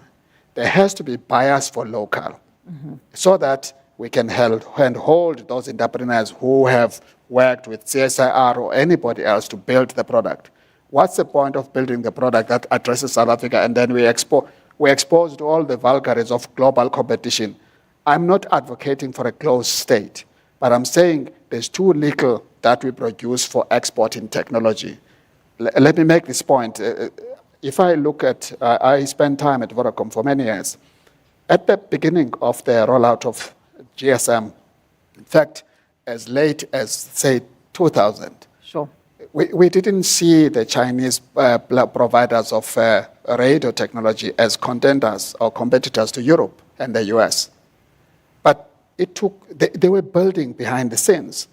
By 2003, 2004, they started to fulfill what Mo Tsatung said, of a great leap forward and almost a catch up and surpass. But it's a deliberate strategy where you support local innovation so that you can be export oriented. You're not going to achieve this tech innovation without being biased for local. Hand-holding innovators say, we're going to stand with you and give you the contracts to actually be able to support until such time we can export. Yep. So from a CSI point of view, this is thinking, but it needs government to reorientate their procurement program to support local. And I don't think we're there yet as a country, so to the point you are raising. So I thought, let me just address it in that fashion. The opportunity is there, but we have to grab you and many others, and government work with you as a big procurer of service until we can export with you. And the CSI can't do it alone, right? There certainly needs to be a lot more partnerships and a collaborative effort to ensure that we build up on that. Spot on. Perfect. Spot on. Stefan, I'm keen to get your thoughts as well. Perhaps if we can also refer to the theme that was highlighted by Mr. Young around the intent and the intention of data or artificial intelligence, given that you do look at data insights. And perhaps you can also share your perspective there. Yeah. No, I think that was a fascinating question. I mean, I think we have talked a lot about the opportunity from AI, but there are risks. And certainly coming through elections, that's always one of the fears around misinformation and how data and AI might be used in that context. And in particular, I think one of the probably the biggest risks around AI is or current risks is malicious use of AI. So we live, and I think many of the people in the room will have probably as one of the top risks in our businesses today is around cybersecurity.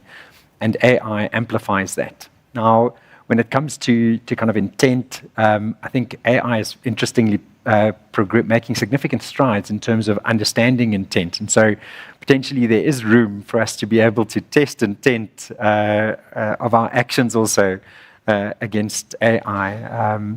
I guess AI intrinsically is meant to be neutral, but it is biased to the extent that it's trained on data.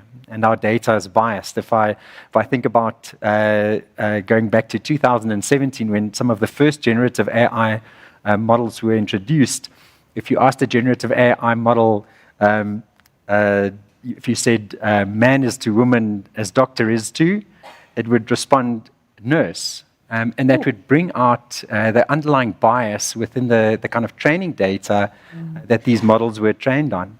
Now, today, 7 years later, if you ask the same question, you get an incredibly sophisticated response around inclusiveness and the role of genders in different professions. And so I think there's some incredible use that we can get from AI also in measuring intent. It'd be interesting to see how that plays out.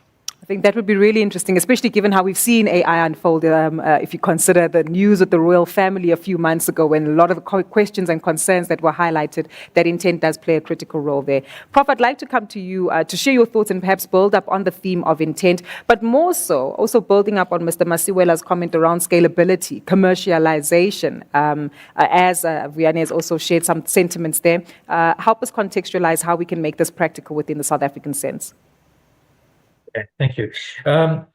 So the intent is a good question, and I think a very important issue, but it cuts across, I would say, kind of two things that I'd want to comment on. The one is the kind of, there's lots of dangers. So it's the ethics of AI. And I always like these South African good stories. Like, people always ask, like, what are we doing? And so for those who are not aware, we actually have a national center for AI research. It involves 8 universities in South Africa. And at one of the universities, at the University of Pretoria, there's an ethics of AI group. that only focuses in the philosophy department. And the head of this group, Professor Emma Bloom, she actually led the UNESCO team to actually produce the first global recommendations on the ethics of AI.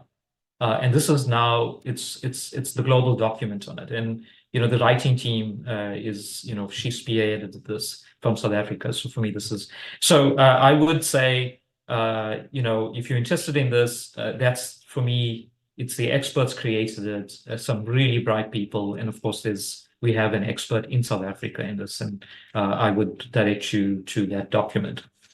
The other one is, so intent is one thing, but I'm more worried about consequences, because when we talk about intent, we talk about, probably malicious intent. But sometimes you might not have malicious intent, but there could be, consequences that are, something that we don't want.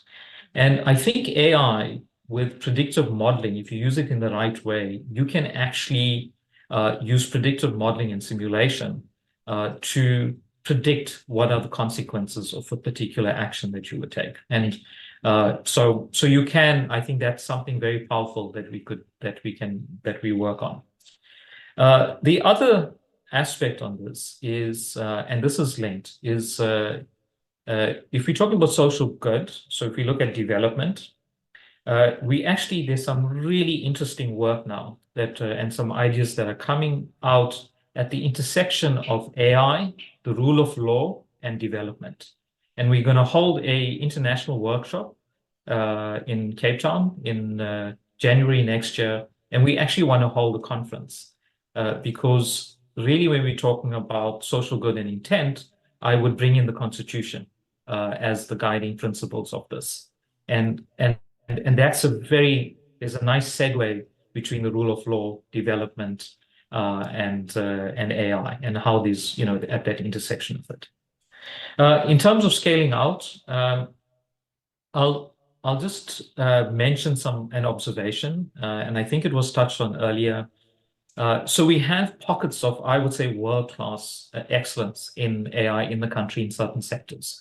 I would say in the finance sector, it's used pervasively. It's moved ahead in the motor vehicle. The BMW, if you don't know this, BMW has a data science and the Zeta Hub has a data science and AI group. It's a high-performance group to the extent that BMW Global actually seeks services from this group that is based in South Africa. It's an incredibly high-performance group. So that's an example. In the mining sector, so all these sectors where we're world leaders in, AI has taken roots, and the question is what happens to the other sectors, and that we need the ecosystem to build this up. I think that's something that we have to pay some attention to. Gugu, back to you. Thank you so much, Prof. I think one thing is certainly quite clear is that we've just touched the tip of the iceberg when it comes to the theme around artificial intelligence and its role in South Africa's society going forward. We are out of time and under pressure, but of course, I think the key takeaways that certainly do stand out for me are the points that have been mentioned by all of our panelists. Fundamentally, we need to make sure that the fruits of artificial intelligence sit in the hands of South Africans, and has been echoed by our audience members and participants. It needs to be practical. We need to heighten access, and all of that really stems from making sure that from a policy point of view, the framework is in place to enable the rollout of the necessary infrastructure, the protection of that infrastructure, everything from the fiber down to data centers, as well as cloud control, and the protection of that data that is actively sourced. Most importantly, enabling all of us. No longer can we use the phrase born before technology, which used to be quite popular. Right now, it's in our hands, it's flexibles, and we need to immerse ourselves in fully understanding just how vast the levels of artificial intelligence are. South Africa is a leader, given the examples that have been profiled, not only in terms of propelling entrepreneurship and its development using AI as well as technology, but of course understanding some of the consequences together with the intent of artificial intelligence that we need to be mindful of. So I'm hoping that as we wrap up this conversation, you as leaders and entrepreneurs and really participants within South Africa's community have a greater sense not only of appreciation that you are already interacting and interfacing with this technology on a day-to-day basis, but more so that you too can play an influence in its evolution within your organizations, within our lives, and within the ecosystems of the communities that we serve. All we need is for that innovative thinking to be tapped into, the right partnerships to be forged, and most importantly, the adaptivity and flexibility to keep evolving and changing with the needs and requirements that are there. There's lots more to discuss. There'll be more time for us to interact and, of course, share some of our themes and views. But a big thank you to my panelists who've joined us today. We've literally just touched the tip of the iceberg, but I'm looking forward to seeing how this conversation, much like that of the cell phone, has evolved and will evolve in the next 30 years. Please give my panelists a round of applause. Thank you so much. Much appreciated. Thank you, Stefan.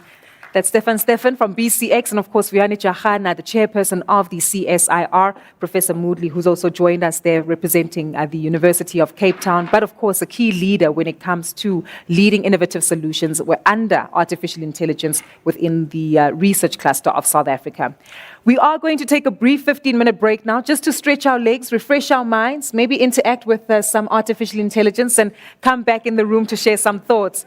But one thing that certainly stands true from many of the themes we've heard this morning, whether it was the opening remarks from Stembiso around how we are seeing a GNU being formed in South Africa and business obviously paying very close attention to these developments, we also fully understood how Mteto Nyati highlighted the fact that partnership does need to be propelled in order to ensure the success of organizations and inclusivity.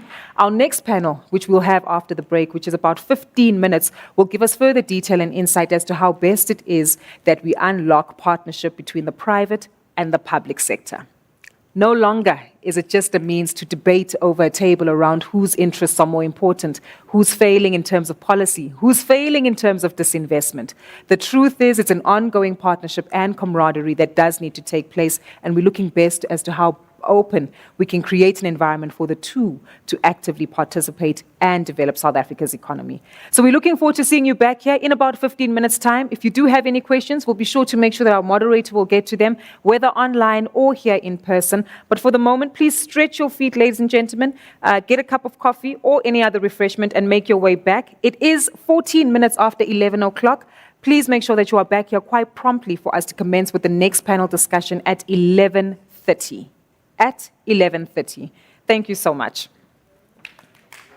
We appreciate your flexibility with our program this morning. We are aware that we are running slightly late, but I think we have other challenges to worry about from a government level when it comes to doing things late. Nonetheless, ladies and gentlemen, we shifting gears to our second panel discussion, this time around really focused on a critical area that has been important for South Africa. How best it is that we redefine public-private partnerships. We have key leaders and experts who are joining us on the panel who give us some more insight. This conversation will be moderated by my colleague, financial journalist and broadcaster extraordinaire, well-versed within a wide array of topics and themes that do speak to economics, business, and finance, Alicia Seckham. She'll be moderating this conversation, and she will be joined by her panelists, whom she'll introduce to give us some insight into this conversation. Please, let's start off with a warm round of applause for our second panel discussion of today. What a way to set a person up. Thanks so much, Gugu, for that introduction. Very kind of you. And welcome, ladies and gentlemen, to this next conversation we're going to be launching into. So thank you for staying with us as we get through it.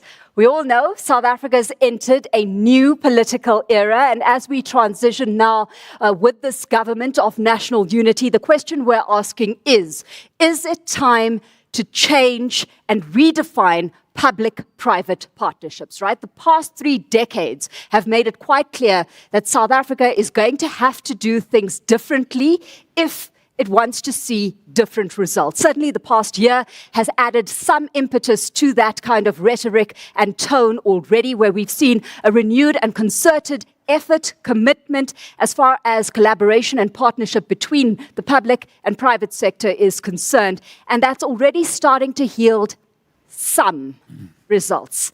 So with that established, where to from here under the new administration? And we're going to be getting into the conversation today. Joining me for that, Khanki Matabane, who's, of course, CEO of the Black Business Council South Africa. We've got Peter Tadman-Talto, who's Political Economy, Markets and Just Transition Lead at Crutham, and then Ravi Naidu, who's Commissioner at the National Planning Commission as well. Joining our conversation remotely and online this morning is Martin Kingston, who, amongst his many roles, Martin, is a chair of the Steering Committee for Business for South Africa. So that's where we're going to be starting our engagement here on the platform. As Gugu's reiterated through the course of this morning, it is one that we want you to participate in, to engage in as well, because that's exactly how we start to move conversations forward. And so I do encourage you in the final 10 to 15 minutes of the show to be very participative in that Q&A session that we'll be hosting, right? You can indicate, as you've been doing by show of hand, whether you've got a question for any of our panelists today, and a roving microphone will find its way into your hands. For our online audience, a reminder again, pop your question into the chat box and I will pose the question to the relevant speaker on your behalf. All of that said, let's get into it. Khanki, I'm going to start off with you, right? Because pre-election, we got a sense that the relationship between business and government was on the right track. Post-election, which has now shifted South Africa's political landscape, do you see government's commitment to that partnership with business staying on track? Yes. Good morning, everyone, and thank you very much, Alicia, and for the question. When you look at what happened in the past few days, that should give you an indication that, just like the electorate said, government or different political parties must work together. I think that message will translate to business and government working even much closer. In the past few years, government and business have been working together on various issues. We've seen on electricity, on the issues of the Transnet and rail in general, on issues of crime. So that can only get accelerated. There's no going back. I think the way things are and the way things are going to be, we're reaching a new normal. And in that new normal, we really have to work together as a country. Things are not necessarily where they are supposed to be, but it has been proven all over the time that working together is the only way. We haven't had load shedding for I don't know how many days, but it's a long time, which tells you if business, government, social, civil society work together, things can work much better. And I'm positive that's where we're going, that's where we are. We've got no choice, we have to make our country work. Great way to start this conversation, right? And I'm going to lift the words you've highlighted there. There's no going back. Martin, that said, how much conditionality has business attached to its relationship with business to ensure that we do have effective public-private partnerships that have been established, continuing to sustain themselves, and that we continue to see others simultaneously built? Yeah, well, good. You and to your members who are there in the room. I have to say that Khanki's framed it already very well. It's worthwhile remembering that the partnership in its current structure under Business for South Africa, which of course was launched by both the BBC and by Business Unity South Africa. In fact, it was inclusive. You didn't need to be part of any organized business structure to contribute, came into being in the context of the pandemic and the subsequent vaccination rollout program. And it was absolutely clear that we needed to harness all of our resources as a country to make sure that we could get through those challenges and those headwinds and position ourselves for growth. And the current incarnation of Business for South Africa, and again, Khanki has focused on the three critical areas that we're involved in, and indeed Peter is heavily involved in that on your panel as well, as he said, energy, transport and logistics, and crime and corruption, although there are others. We made it clear at the time of the elections that we were not partisan. We don't support one administration as opposed to the other. We work with the government of the day with a proviso. And the proviso is really the following. The first is they need to work with us collaboratively and cooperatively. The second is that the focus needs to be on a limited number of key interventions, focus areas as we characterize them, where we can implement structural reform. That's an absolutely key ingredient to bringing in the private sector, both its skills and experience as well as capital that can be mobilized. The improvement of operational efficiency in the assets concerned. And finally, but critically important, making sure that both the private sector can contribute to demand by reducing it wherever appropriate, and supply, as we've seen already in the case of energy, and we will in transport and logistics.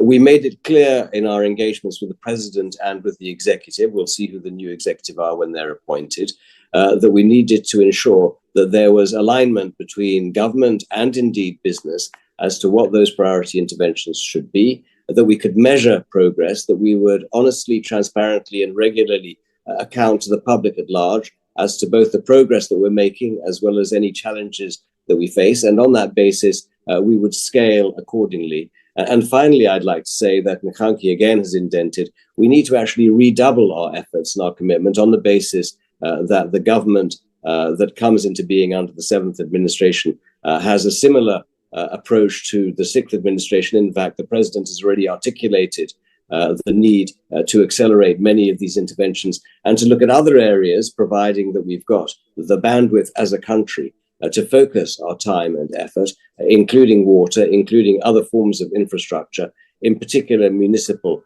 infrastructure, because all of those are critical enablers if we're going to be able to get to the level of sustained inclusive economic growth that we need as a country as quickly as possible. And that's going to address, obviously, the fundamental challenges that we have as a consequence of tepid, if you like, anemic growth, of unemployment, poverty, and inequality. Absolutely. So, Peter, that's business's position, right? Some would say outside looking in, but you're fully embedded in South Africa's political economy. So are you getting a sense that we will, in fact, have a cabinet and an administration committed to structural reform, that we've had Martin highlighting there, to implementation and interventions that are going to be addressing some of our most pressing challenges? Because GNU in play, they're all going to have to be on the same page. Exactly. I think the key thing to realize if we take a step back here is the political economy around public-private partnerships has moved hugely in the last 5 years, and particularly through the ANC's policy conference in 2022 and then through its elective conference. And so if we were having this conversation 5 years ago, there would not be the same fertile ground for this type of partnerships and the broader sense of public-private partnerships to be happening. So we are in a very different place.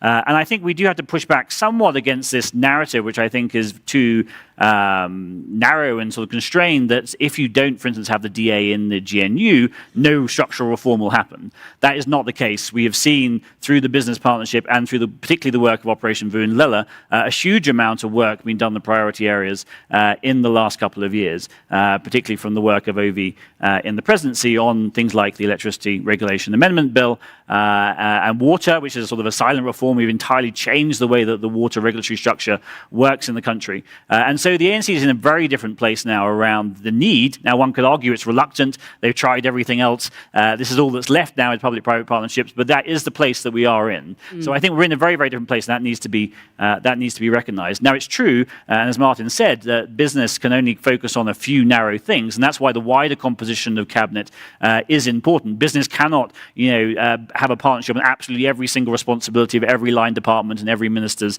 entities and the rest of it. And so that's why we are looking, and I think everyone and board members here will be looking for quality people in all those portfolios, particularly DTIC, which is beyond, the core sort of remit of the sort of three-pronged partnership. Absolutely, because Ravi, last year on this very platform, we had Busi Mavuso highlighting in a very invigorating panel discussion that, we can fix this thing. Right. What you need is political will. So even if we have this initiative by SA Inc. Plowing in the resources, whether it be, capital, capacity, skills, a key piece to the puzzle is going to be regulatory reform and political will to actually follow through on that. So what's the reading on your confidence barometer as far as that goes? So I think what was good is that the president spoke about the National Development Plan as a long-term vision, a long-term plan, when he spoke last week, as the centerpiece of his policy statement. What is also good is that some of the parties that will join the government of national unity, well, we'll see how it turns out, but certainly the big ones are also very in terms of the NDP. So that's nice. So from a political will, you'd hope that the key political players understand there's a long-term vision and we're working towards that. And I think then you also want people to see, as Peter was saying, that there are massive opportunities for us as a country, as SA Inc., to work towards that vision. So, for example, Martin is talking about some of the technical teams looking at renewables and a more stable supply of energy. We need, as a country, maybe 5,000 megawatts of renewables per year for the next few years, and kilometers of power lines costing between now and 2050 maybe about 4 trillion rand. So we have a national plan that aims for net zero carbon by 2050. We have huge investment opportunities that we have to fulfill. To get there, government is going to need to at least bring 50% of the money in from the private sector, right? At the moment, we're doing, I think PPPs are maybe about 2% of medium-term expenditure framework quantum, but targeted at this, but we have to really get it up quite a lot. Quite a lot. Quite a lot. But there's huge gains for us as countries if we do, right, in terms of energy security, to boost all the sectors in the economy, thousands of jobs. We spoke in the last panel about localization, so we can get local tech will come out of our problems. So I think there's a huge gain if we do it correctly. But institutional arrangements are where we've fallen short. So I think, but first you need the political will, which I think they should be. Then the next question is going to be, institutionally, what do we have to do to make it happen? So it's not just a policy statement. Okay, so Martin, let's digest all of that information that's come through. Moving forward, this is what needs to happen, right? You highlighted the 3 target or priority areas that are being targeted right now when it comes to that business-government relationship. Let's take stock, perhaps, of what's working first and where we're seeing results in the form of real, tangible results.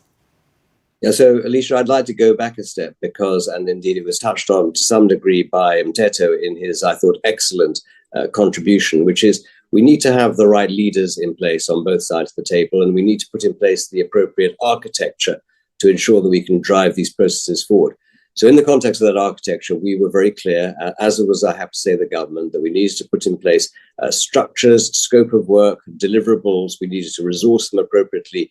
We needed to have the right levels of accountability cascading up and down from the individual work streams through to the focus areas and up to the president, who we meet with his cabinet colleagues every 6 to 8 weeks, and that we would account to the country in terms of our progress, that we would design a critical path where we'd identify what were the constraints and what were the enablers, and we would hold people responsible, that we would make sure that those resources were available both within business as well as made available to government. We established the Resource Mobilization Fund. Peter is one of the technical advisors to the RMF, where we've actually donated resources and competency to the government to ensure that both NECOM and now the National Logistics Crisis Committee can be appropriately capacitated with the right skills and capabilities, as well as, obviously, on our side, mindful at all times of the potential for conflict or indeed perceived conflict. That's particularly real in the case of the Joint Initiative on Crime and Corruption,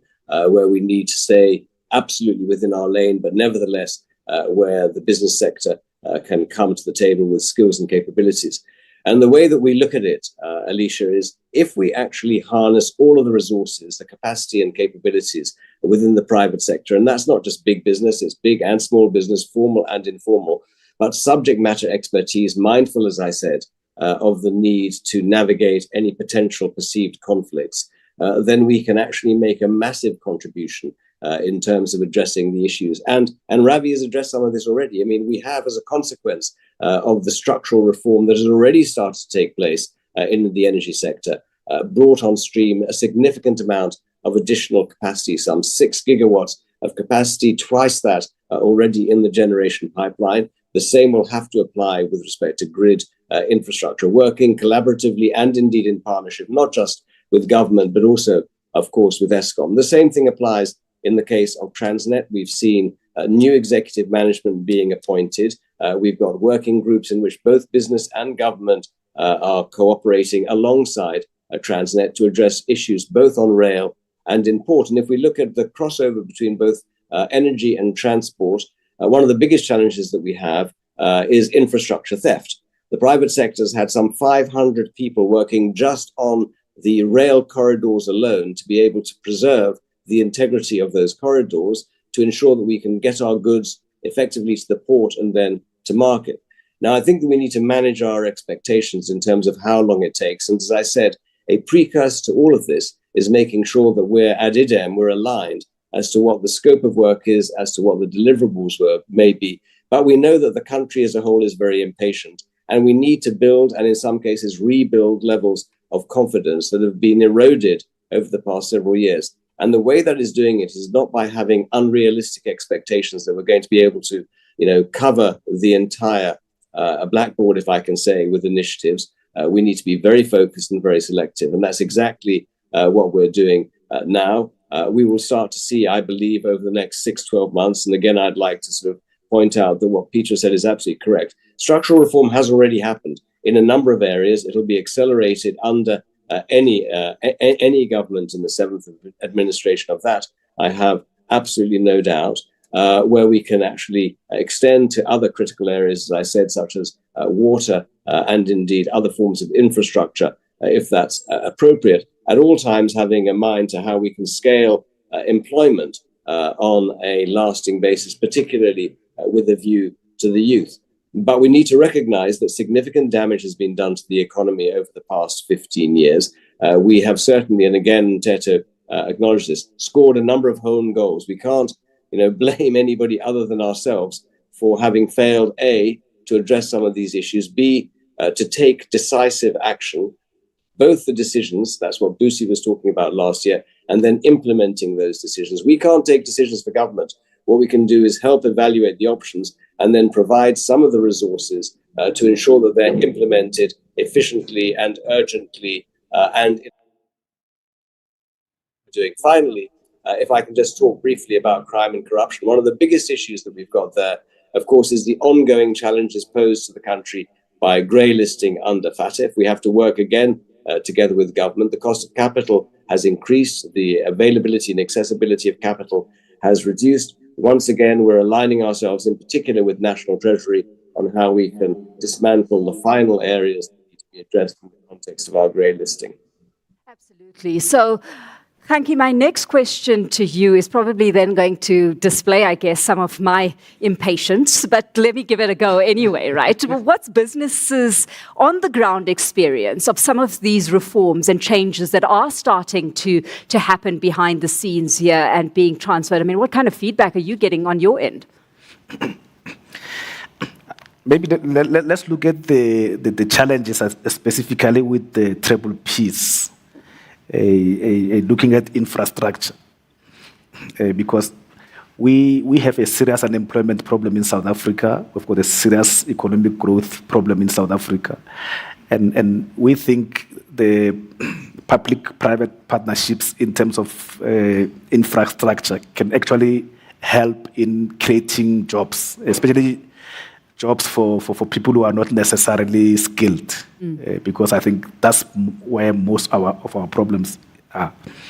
And then when you look at some of these PPPs, it takes, just to approve, sometimes it can take 5 to 10 years, just to approve, to say you can build this, operate, and then later transfer.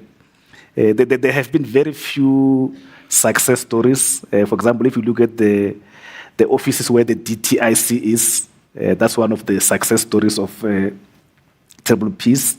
There have been other ones like the e-tolls that have not necessarily been successful. So if we can reduce the amount of period that it takes to approve, I think that will help. Hopefully the new administration, when it's appointed, will do that. The second issue is that it's a little bit costly to do the due diligence. And we've got another challenge where the accounting officers, after you spend like 100 million on due diligence, they just sit down and decide, no, we are not happy with this, we're canceling it. So you can imagine how we're going to be able to recoup that money. So those are some of the structural reforms that we need to look at. The third thing is we have looked at this, and we did comment when the National Treasury released the regulations to say we need to be very, very clear on how are we going to bring empowerment for youth, empowerment for women in these PPPs, because most of the time there's no clear indication as to how that is going to happen. We were talking about Ravi spoke about the infrastructure we need to accommodate the demand for electricity. We have not defined how we're going to make sure that in those billions of projects that we're talking about, we're going to accommodate women. We're going to accommodate young people. We're going to accommodate persons with disabilities. So those are the type of things that we are hoping that the new administration will look at, because those are serious challenges. If we don't address them, we're perpetuating the situation where the majority of the people, 92% of the people, don't feel like they're participating in the economy. So that is the challenge that we need to face, because if we don't resolve that issue, one day that 92% will decide, let's render the country ungovernable.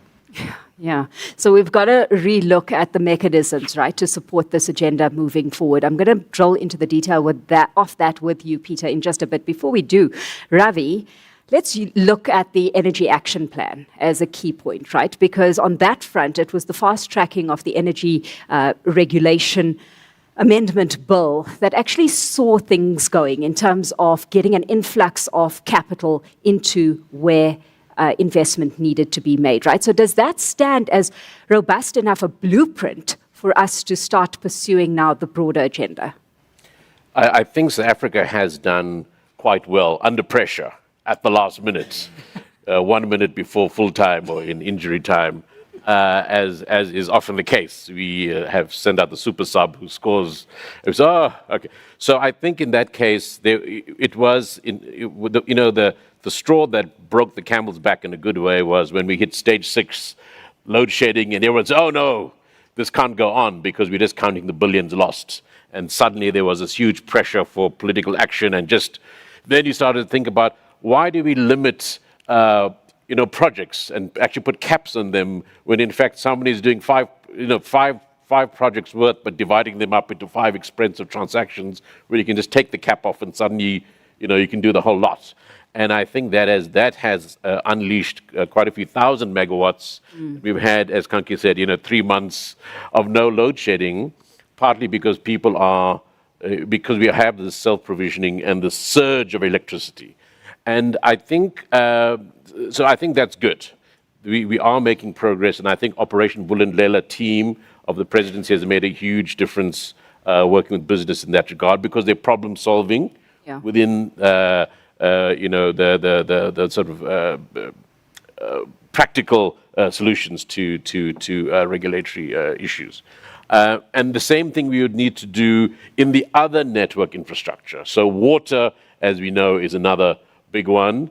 Again, we have massive shortfalls of investment, and we'll have to solve those problems. So I think South Africa has done pretty well as a case study internationally for PPPs. If we go around the world, South Africa is one of those case studies. I think we would still have to streamline our PPP regulations, as Kanki was also alluding to, because we really need much more of it and much quicker. Yeah.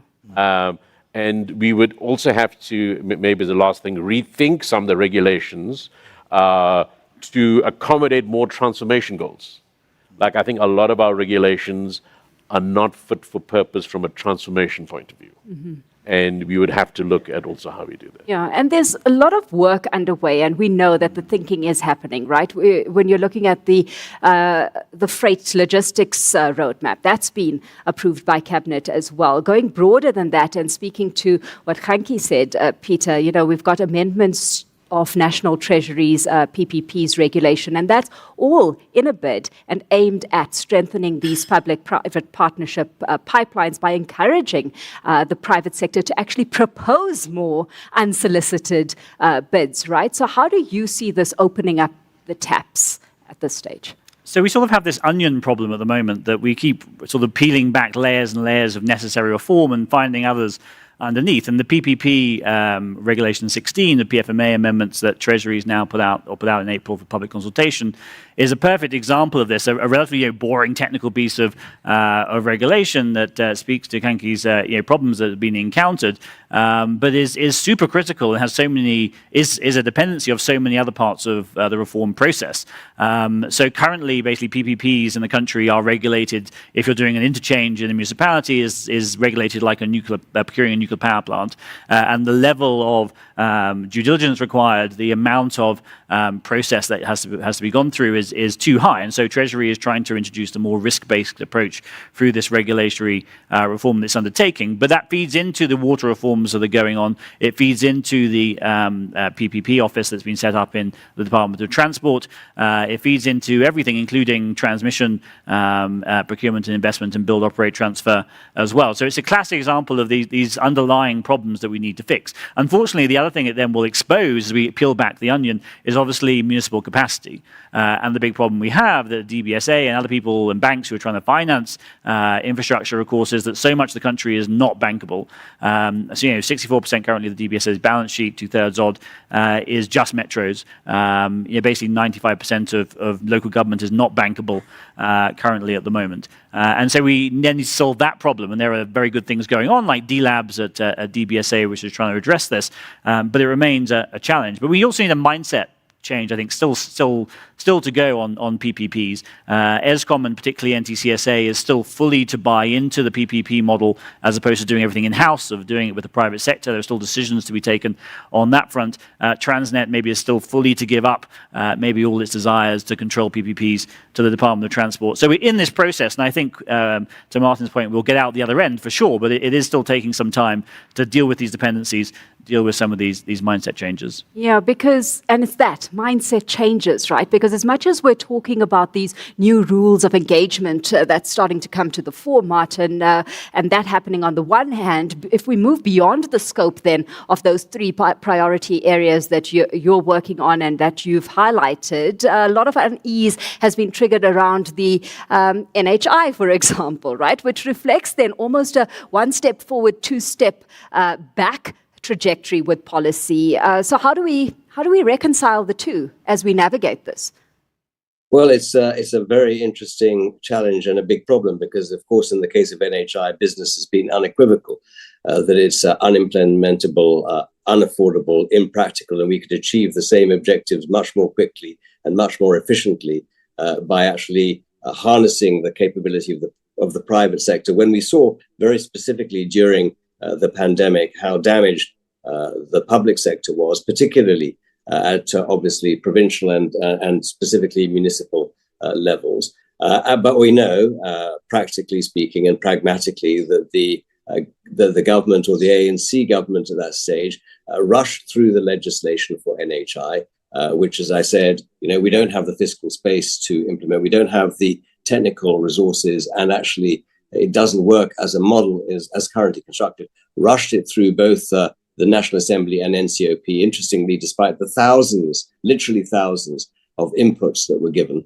including by the National Department of Health itself, not one of those were taken into consideration. So the legislation that was promulgated, signed into law by the president, actually was the same as that was tabled initially. And we know it's just a question of time before it's going to have to be reviewed. It can't be reviewed by amending, if you like, regulation. We have to go to the very heart of the problem. And we have a very frustrated business community, not, by the way, just the health sector, not just, by the way, the private sector. I mean, there are many people working in the public sector who are going to be effectively denuded of the support that they are offered by virtue of medical schemes as a consequence of the implementation of the act, should it be implemented in its current form. There are many employers, not just, again, in South Africa, but international, multinational companies who are not going to set up or are going to withdraw their support for the country if they can't ensure that both the healthcare of their workforce and their workforce's family, and indeed the education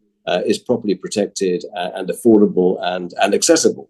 And I think that there is a pragmatism that we will see emerge, and unfortunately it's easy for me to say and difficult for many to believe, in the course of the 7th administration, because otherwise we're going to find ourselves in litigation and gridlock for the next 10 years. And as we know, the only people who suffer are going to be those who have the least access to healthcare under those circumstances. Now, the interesting dichotomy, of course, and you've touched on it, Alicia, is that nevertheless, the government wishes to acknowledge the role that the private sector can play.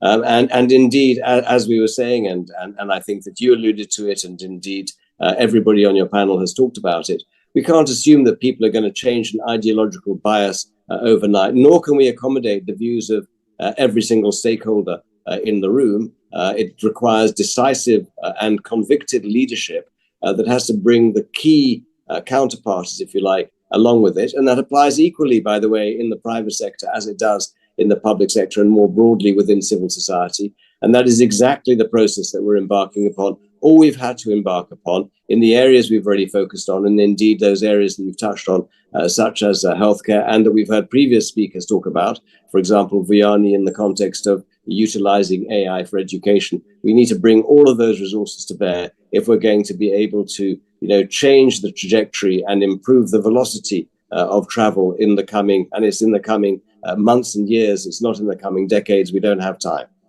Absolutely. And, Ravi, I want to bring you in at this point because it is a challenge, right? Establishing a clear enough accord, right, between government policy, social mandate, and commercial necessity. So if you had to put a proposal on the table and suggest how policies then can be aligned to support collaboration and shared goals, what would you be putting on the table? Yes, because I think essentially, public-private partnerships are not just transactions, they really are relationships and partnerships. Yeah. And there's a few things that we need to really do to ramp up as Africa. The one is, I spoke about regulations, where we have to make the regulations simpler, easier for people to get involved in the big things. And that includes just the way in which government works. And I think I may be unusual on the panel, the only one who's worked in the deep states, in a number of state institutions. And I can tell you the PFMA and the Municipal Finance Management Act make it very difficult to collaborate on non-routine things. They're very good for buying pencils, very bad for configuring transformation programs. So we have to look at regulations. The second thing is you have to have the capacity to manage the private sector performance. So the state has to have capacity. If the state railway company is very weak, how is it going to manage private sector players in the railways? It becomes very difficult. And the third, I think, which is probably the most important thing, to build ongoing 10, 20-year relationships, because we know the numbers. The Planning Commission can tell you we need 100 billion rand more a year for water, electricity so much. But to build a 10 to 20-year partnership, it's the mindset and whether you want the other partner to succeed. Okay. Because have you ever seen partners who hate each other? That is not a good partnership. Not In 10 years, I can predict divorce very fast. Absolutely. So at that point, let's bring you in, Hanki, and get businesses' perspective here. Because, some of the commentary has been that private sector hasn't quite tapped the right mechanisms to work with the public sector effectively enough, providing visibility, as simple as that, when it comes to the collaboration that they can bring to the table when it comes to solving these problems. And I'm going to actually read a quote here that I came across. There needs to be a fresh approach to these relationships and collaborations. The days of private sector companies simply chasing tenders should be over. We now need laser focus on government's challenges and solutions built around outcomes. So as much as Ravi's put that on the table, what would you be putting on the table to shift the mindset and the dynamic to get this relationship to work? Yeah, maybe before I respond to your question, I think let me touch on beside the contested issues on NHI. There are good things that are already happening on private-public partnership on NHI. Remember, what you need in the NHI, you need a lot of hospitals, especially in the rural areas. So there's a huge opportunity for new entrants to get into the market. And we've seen it, for example, there was a private hospital opening I think in Venda 2 weeks ago, where the municipality and private investors, they've teamed up together in anticipation of the infrastructure that is going to be required by NHI. Coming to your question, I think the challenge, I think maybe we're not communicating enough, is that when you're talking about triple Ps and a lot of relationships between private sector and the public sector, a lot of people think it's privatization. Yeah. And once, certain people, once they hear this word privatization, then they can't even necessarily want to understand what we are trying to do. I think we need to communicate more as partners to say what is happening in Eskom is not necessarily privatization, because you cannot privatize what is called public goods. Otherwise, with the social challenges we have in South Africa, we won't be able to address the social challenges where the people in the rural areas are going to be forgotten, because then everything becomes a return on investment. Yeah. So it's important, I think, that we need to communicate clearly that if we're building e-tolls or building toll gates, that is a built, operate, and later it's going to be transferred to the state, because people think someone is just taking all the profits for themselves. But we hope that moving into the next administration, we should be able to, because at least we've already started working together. And there are challenges because the space is highly contested. But if we assume that whatever we're doing for the interest of the country, we should be able to do it. Okay. We're going to open this conversation up to the audience at this point. So please can I ask you to get your questions ready. Peter, final question to you from my side. What bold action would you like to see to achieve South Africa's development goals?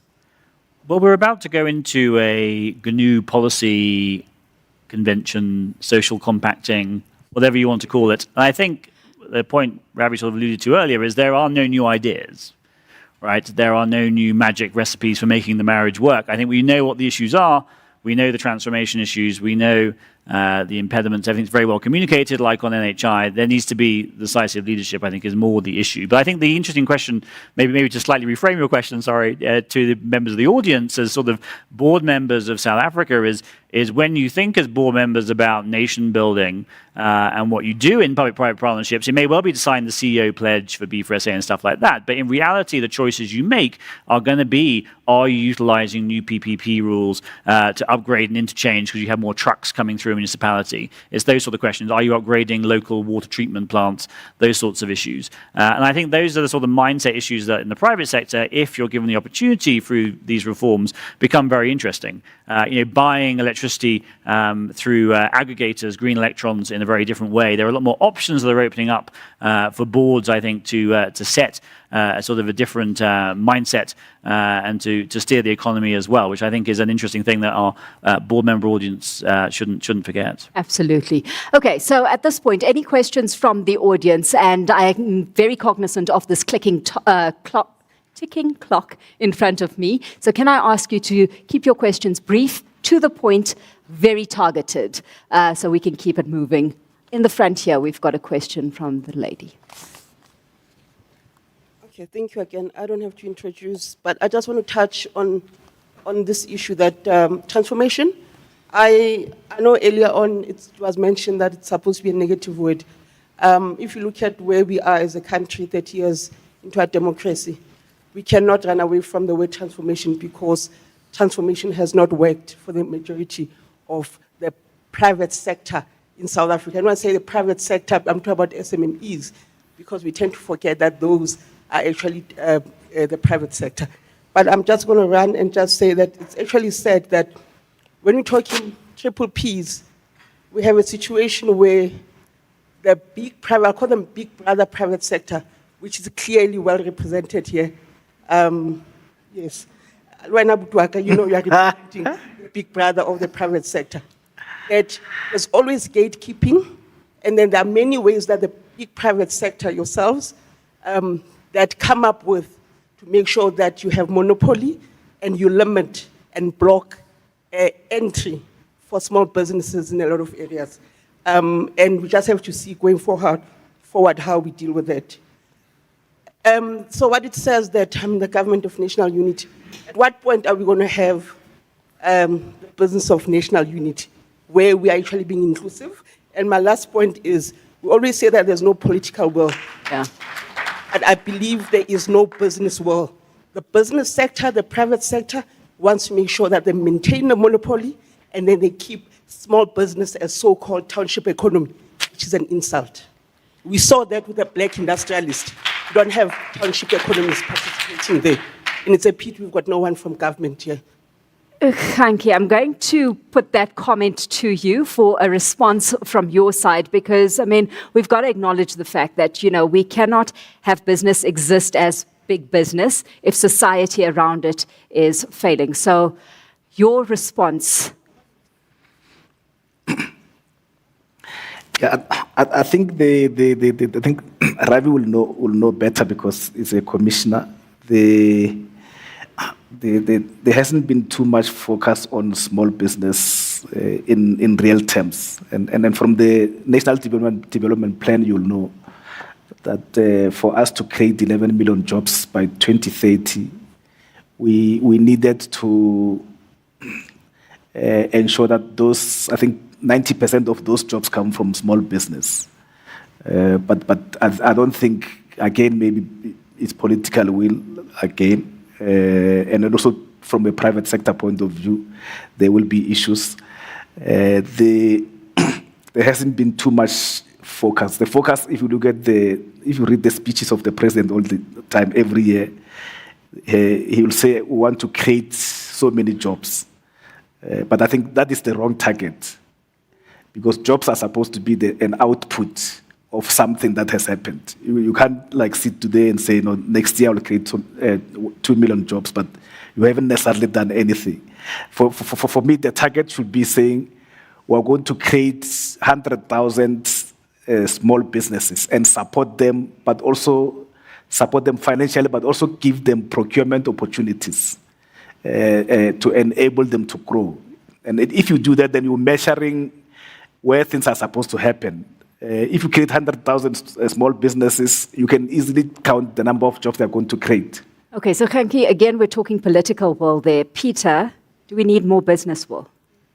Well, I think the business, and I think the economists are all of one mind. The IMF and the World Bank have all been very clear that we need more employment growth from SMMEs. And as this is an arena conference and as a business day columnist, I've been very outspoken about the problems DTIC has created, raising barriers to entry, I think, such as in the textile sector, that have actually prevented more SMME growth from happening. And it's very clear, the evidence is very clear internationally, such as the exit of Eastern Europe from communism in the 90s, they've ended up with 2/3 of employment growth happening from SMMEs. And that's exactly what we need to have in South Africa. But if we look at how, for instance, the Department of Small Business has worked here in the last administration, coming out of COVID, it's by trying to mandate jobs targets, trying to sort of push money where it's not necessarily needed. And I think we need a sense of, of lowering barriers to entry is a particular issue. But also, there's going to be no transformation if we don't solve the electricity problem, if we don't solve the logistics problem.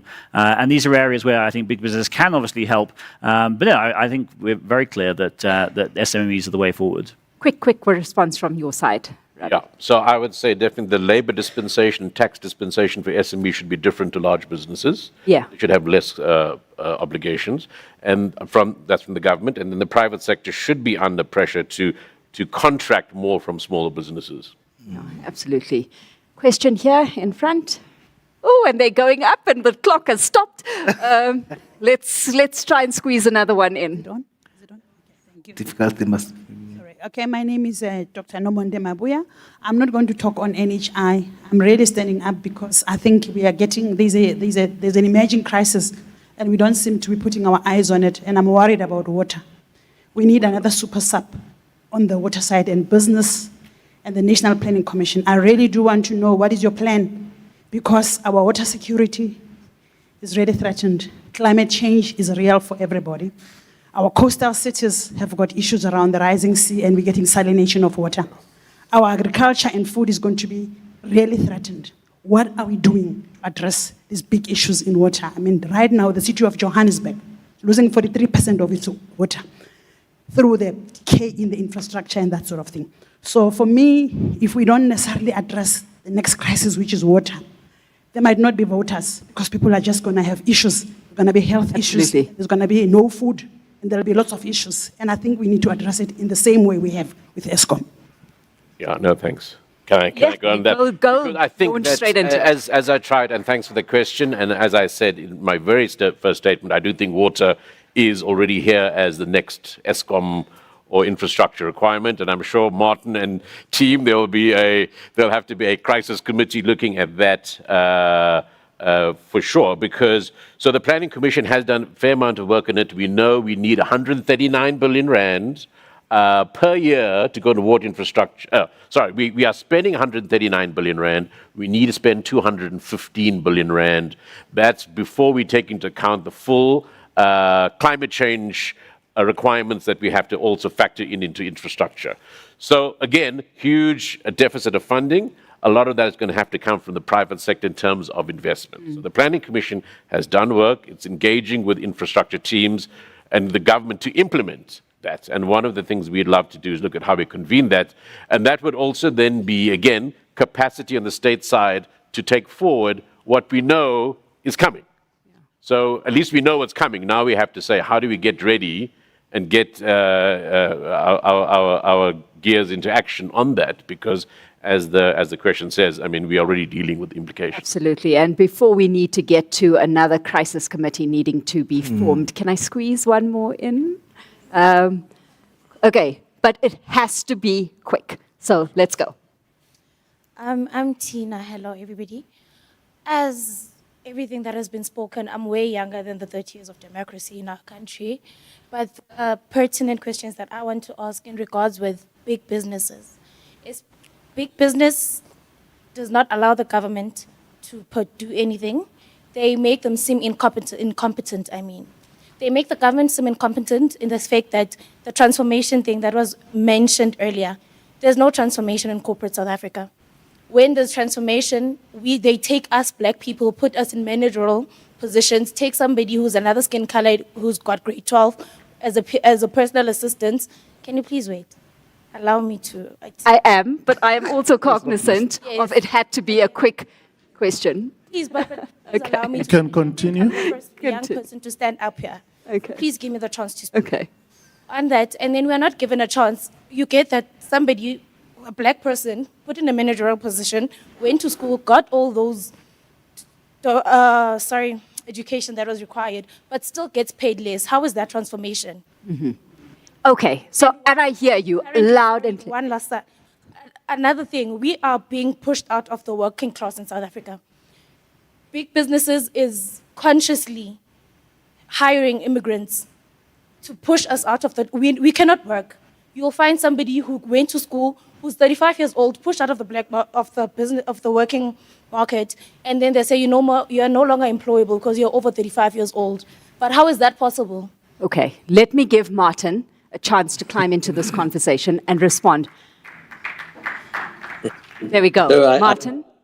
I don't know how long I've got, but I'll make it as brief as possible. So first of all, I think we need to acknowledge that there has been inadequate progress on transformation, and equally that both business and government has been very poor at effectively communicating the progress that has taken place. And that's a takeaway for all of us every day, which is that we need to not justify our position, we need to be able to engage more substantively, communicate more transparently as well. The second is, I want to go to the last point that Mteto made on his slide.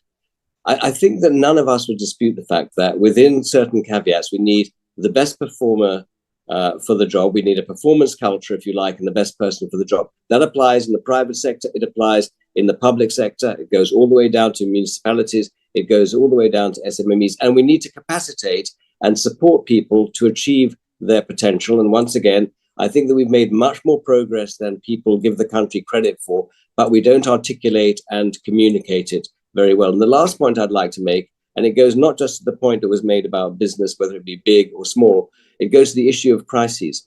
You know, the reality is that these weren't crises, these were catastrophes. They were catastrophes in the making. As Ravi said, actually, the reality is that we only respond when it's 1 minute or 1 second to midnight, when we know that these problems are actually upon us, whether it be water, whether it be energy, whether it be crime and corruption, transport and logistics, or whether it be the crisis of youth unemployment. And we need to tackle it on the front foot in a very proactive and inclusive manner. And I think that the only way we can do that is not just by harnessing the resources of business, large or small, or government. It is by actually mobilizing full stakeholder and societal support to address these issues in a very, very structured but urgent manner. Absolutely. And ladies and gentlemen, I know that there are lots of questions. We only have so much time to tackle what is a very big topic in our country right now, plaguing the country.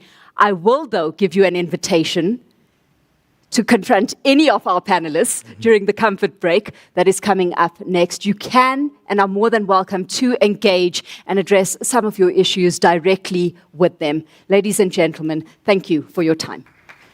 Gentlemen, you are still participating with us, very actively so, for what promises to be the biggest board meeting in South Africa. Judging by the conversations we've had so far, I think it's quite clear to say that there's a lot that we have to put in to make sure that we are able to address South Africa's growth concerns, not only as we reflect on the last 30 years, but of course, charting the new narrative going forward. We have come to the part of our program where we have yet an invigorating conversation, and this time making sure that we adequately address the challenges around inequality. A phenomenal panel of a variety of speakers who are joined on stage. And of course, this conversation will be moderated by an esteemed, phenomenal financial journalist, as well as a television and radio broadcaster, Nastasia Arendse, who will guide us in this conversation and, of course, take many of your questions that come from the floor as well as from our participants online. But for the moment, ladies and gentlemen, if we can maintain the energy, the optimism, and the enthusiasm on the back of the outcomes that we'll hear today, please give Nastasia Arendse and her panelists a round of applause. To us. Thank you so much to Gugu for that fantastic introduction. And what I quite liked about the previous panel is that there's certain aspects and themes that came out of this panel, or rather the previous panel, that will sort of find their way into this particular panel, that talks about unpacking the challenge of poverty alleviation. And we've got really great people to actually unpack some of the nuances that we need to understand, especially when it comes to the idea of poverty. And I'm going to begin by introducing my panelists, starting off with Makiba Molo, who is the commissioner at the National Planning Commission. Makiba is sitting to my immediate left. Next to her, we've got Rachel Bukasa, who is an executive director at Black Sash. Next to her, we've got Pelisa Ngomo, who is a development economist and board chair at Oxfam South Africa. And the gentleman on the far left over there is Bonga Makanya, who is an executive chairman for South African Youth Economic Council. So basically, this panel is quite nice because we've got the National Planning Commission, we've got Black Sash. Some of you may be familiar with some of the work of Black Sash, but we'll unpack it as we move the conversation along. We've got a development economist because there are aspects about poverty that we may need to understand from an economics perspective. And because it's Youth Month, and we do know some of the challenges that affect youth and young women, and I suppose women as well, are aspects that are coming through from poverty, and we do have somebody representing youth on that particular side. So because I said the previous panel was quite nice, is that they spoke about in terms of where we are with regards to our country on the political side. But if we go back to, say, 1994, we saw post-democratic South Africa launching multitude of poverty reduction strategies. And part of this panel is that we're going to be looking back at some of those poverty reduction strategies. Some of you may have been, we were around rather, when they were launched. Strategies such as RDP, that was the Reconstruction and Development Program. It was basically South Africa's first post-apartheid policy with the aim of reducing poverty. Then we had GEAR, which was the Growth, Employment and Redistribution Program that was launched in 1996. And then we had ASGISA, if you may remember this one, launched in 2005. Was the Accelerated and Shared Growth Initiative, and the more recent one, the NDP. And it's quite fortunate that we do have an individual from the National Planning Commission, and we'll talk about that. So I'd like to start off this conversation with you, Pelisa, as a development economist, because poverty, given the research that I've done, at least over the past few weeks or so around it, is that it seems to be a multi-dimensional concept that goes beyond the idea of the economic domain. And I've understood that when we want to talk about poverty in South Africa and we want to understand it, yes, it makes sense to consider the country's history, but what aspects, when we think about poverty, are we missing since then? How do we define what poverty actually really is? Because there's so many definitions of it. Thank you so much. In fact, I agree with you when you say that actually the previous panel that spoke earlier, there are areas that are linked to this conversation now. So the second point I want to make is that the type of poverty that we experience in South Africa is actually structural poverty, which is a product, firstly, of a history of both racial, gender, and as well as geographic exclusion of certain people. In this context, it will be black people. So, for instance, in South Africa, 30 years into a democratic dispensation, we have 42% of black women who lead economically unproductive lives. I'm not going to talk about youth statistics. I think Bonga is going to handle that area very well. And in the third issue as well, what makes it structural is the fact that you have black people in South Africa who have no access to land, right? One of the key issues that one of the question that came from the floor was the fact that even though we might have several interventions that seeks to drive structural transformation, both from an economic perspective but as well as social policy, and Rachel is going to handle that very well. But I want to stick to my lane. So if you look at the macroeconomic policy and how it's designed and the type of products that it comes out of them. So you will talk, for instance, around the industrial development policy versus the amount of money that we spend on social policy. We spend about 59.2%, but on industrial development, we spend less than 10%. Now, I know that activists who are in the social policy space would say, voila, excellent. But then let's talk about the qualitative impact of that spending, right? Because the qualitative impact of that spending has to be matched by a clear industrial development policy that drives the economy so that you lessen the number of people who are sitting in the social security. And currently, we're not able to do that. I think the other one has really been around the use of public procurement to drive transformation, black economic empowerment, etc. And one of the key things one of the speakers also made mention here is that we always target and say, we'll create 1 million jobs in this economy. And that's problematic. In fact, it must be the output in that we must design a clear intentional policy that actually activate the economy in terms of structural at a microeconomic level. What sectors of the economy that we perceive to be strategic? Another example I need to bring, the colleagues in the room to know about, is that in 1994, when we took over, South Africa had 49% industrial capacity. In simplified terms, I'll say 49% of goods were actually manufactured here that we were consuming at home. Currently, we're sitting at 19%. And again, simplified term, it means that 81% of everything that we consume in this economy is actually imported from outside. So already that gives a strong signal that structurally we've not been growing. I mean, one of the key things, for instance, here, we actually buy a needle in South Africa. We buy, of course, you see few people that are starting to actually have access. But so there are 4 things we need to address: access to land, finance, infrastructure, and we talk about as well infrastructure for people to operate, but also at the same time is technical capacity and product development, right? You have a lot of people who are sitting with good ideas, right? But the access to finance from development finance perspective, its risk appetite is zero. Now, you will not going to be able to get the 80 million, the 80% of Black South Africans and Africans specifically who are in the periphery of the economy, if our risk appetite as government is less. But also private sector, by the way, has actually not showing any form of commitment to make sure that it supports this economy. I mean, you know the contestation within the private sector around localization. And if you don't localize, you're not going to be able to build the industrial capacity, both from a skills perspective, but as well as from a technological perspective. Yeah. All right. So we'll talk about some of those aspects, and hopefully we'll touch on the theme of education as being one of the aspects that we can utilize to alleviate poverty. Rachel, I'm going to come to you because you represent Black Sash as the executive director. Black Sash basically has been fighting for human rights for nearly 70 years, if my maths is correct. But it's evolved since then from, middle-class women who are fighting apartheid laws to where you are now. If you're to reflect back based on some of the work that you're doing on the ground in terms of where you come from, where you are, and where you're going, do you find that the fight is still the same, or has the fight evolved in somewhat in terms of nuances, even though there's a different government? Sure. No, thank you.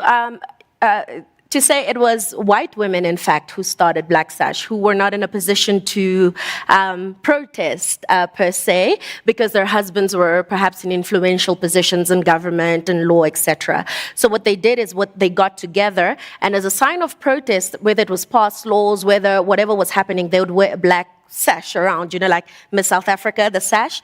And every time you would see that black sash, you would know that these people are protesting. And so at the time, it was around issues of injustice and inequality, etc. And so once we came into the new democratic dispensation, I think never in a million years did those people think that we would be fighting against a government we put in place. Never in a million years was the idea that this government that was meant to free our people, and it wasn't just from the chains of apartheid, but it was also economic freedom, that they would be our oppressors today. And so essentially what you have here is that the fight against injustice has carried on, because what post-apartheid South Africa did is it took a small group of people, went ahead with them, and left the rest behind. And what's upsetting about that is that they created this amazing constitution, which is lauded around the world as being one of the best. And they take credit for that without saying that, well, this is what the constitution says, but on the ground, the reality is different. And so government is going around applauding themselves for things that they do not essentially do. One of the things you started off by saying was some of the relief that government had put in place as we started. One of the things was social grants, for example, which were operating back in apartheid time. But what happened when black people were included as part of it is that you suddenly see that the dignity services associated with the recipients of grants are no longer there. You get people standing in queues for 8 hours. You get grandmas, old people, there's no chairs, knowing full well that the queue's 8 hours. There's not even Porter lose. So how do we expect people to rejoice in this new dispensation if this is the kind of thing we've taken to be? And for the people in this room also, in fact, I think we're also to blame. A lot of us are very few of us are two generations of middle class. But what we've done essentially is we've become comfortable with our seats and we've forgotten about the poor. And then we took on this narrative that, the poor are lazy, the grant recipients, they're lazy, they just need to work. Are you looking at our economy? We're not talking about a well-functioning economy that has jobs available for young people. That is not what you're dealing with here. You're dealing with an economy that cannot absorb our graduates, that cannot absorb people who want to work. And so why is it that we think that logic applies to everyone except the poor? You and I would never take 350 Rand if we had the option of a salary. But why do we think that poor people would do that? And so I think all of us, particularly business, government, all of us are to blame for where we are at today. Okay. So some very interesting, strong comments. Let's give a round of applause. Some strong sentiments coming through there. Makiba, let's come to you. You represent the National Planning Commission as a commissioner. Briefly, let's talk about what the National Planning Commission does and what you were tasked to do as it relates to the National Development Plan. Thank you, Nastasia. Yeah, so the National Development Plan came into effect 10 years ago in 2012. So we, in fact, just last year we released our 10-year review, which is a report on the NDP and progress made so far. So as the National Planning Commission, we are custodians of the National Development Plan, which is the country's long-term plan. We are clear that this is not a government plan. It is a plan for all South Africans. And ultimately, we are about trying to get a whole of society approach to trying to implement the National Development Plan. It's really a very big document. It's about 400 pages. But if you go beyond the fact that it's a 400-page document, it has some very good angles. It's got some good targets, which unfortunately we haven't really been able to meet. And who knows, there are a number of them that we aren't likely to meet by 2030. But I mean, we are working on those targets.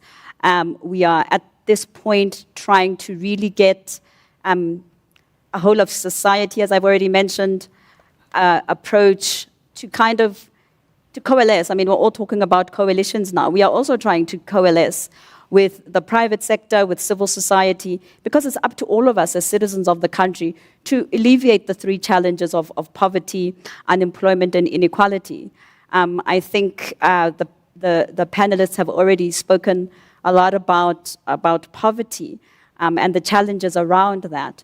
It's 30 years since democracy and it's 10 years since the National Development Plan. Surely our lexicon needs to change to investment, to institutions that need to be strengthened, and to maintenance of infrastructure.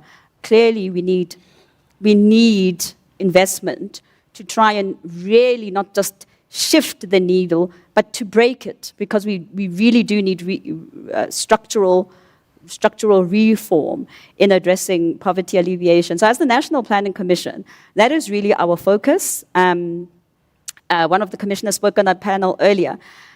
And we focus on different aspects of poverty from the economy side, from social protection side, and from a governance perspective, because obviously we need to coalesce with government as well. Okay, so we'll come back to that review, that 10-year review, in terms of what you've picked up. I did happen to read that review, and I did look at some of in terms of the baseline where we were when we implemented the National Development Plan, some of the targets that we've missed. In fact, some would say most of the targets that we missed, but we'll come back to that. Let's come to you, Bonga, because I love the fact that in the previous response, we've gotten the idea, well, we know it's 30 years into democracy, 10 years into the National Development Plan, yet it's quite poignant that we sit here in June and it's been 48 years since June 1976. I think last week we were commemorating Youth Day. And your organization is a fairly new organization, the SA Youth Economic Council. Talk to me about what you're advocating for, and I suppose why the council was started. What sort of gap did you see in that space as you interact with the youth? Thanks and greetings to everyone in the room and our fellow panelists. Obviously, we come from an organization called the South African Youth Economic Council, which is a lobby and advocacy group for the integration of young people into strategic sectors of the economy. So the council is born out of genuine frustration and a lack of access into the economy by young people, where we got together and we found that essentially in South Africa, we've got no one except ourselves as young people. There's no organization that represents our interest. There's no organization that takes the issues of young people seriously enough, whether it's the Black Management Forum, the Black Business Council, the Business Unity SA, any form of organized structure in South Africa doesn't speak to any issues that affect young people. We recognize that there are strides that have been made in government by the establishment of a National Youth Development Agency. There have been priority areas where government tells us every day that issues of young people at the center, they create youth directorates. But we came to a genuine consensus that the state of young people in the country is such that there's a level of hopelessness and despondency that there now needs to be an organization that will almost every day speak on issues that affect young people in terms of the economy, how to reduce the unemployment rates, what are our hopes and aspirations? Because most of the time you find that young people, it's old people that speak about what young people want. And genuinely they've got a misdiagnosis. They don't have an accurate reflection of what it is that young people hope and aspire in terms of the economy.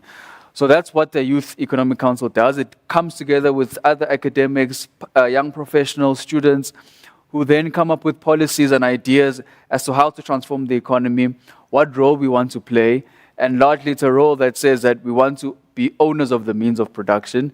Put plainly, we no longer want to sit on the sidelines, we no longer want to be grant recipients, but we actually want to play a meaningful role in strategic sectors, being mining, being energy, being transport, being construction, where big business is happening. Young people, young black people want to be at the center of those developments and be owners of the means of production, no longer actually being on the fringe and being reduced to being remedial services of labor, where youth is being seen.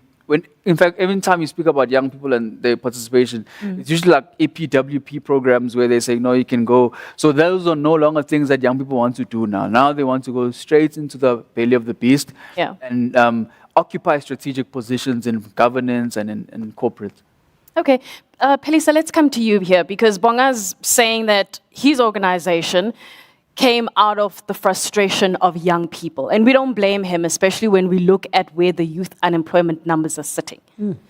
Let's go back here. Let's go back into time, so to speak, because we spoke a little bit about the NDP, but we're going to sort of unpack it in greater detail. As an economist, when you look back at the poverty strategies that I spoke about earlier, we had the RDP, we had GEAR, we had ASGISA, we had NDP as well, we still have it. But let's talk about the first three.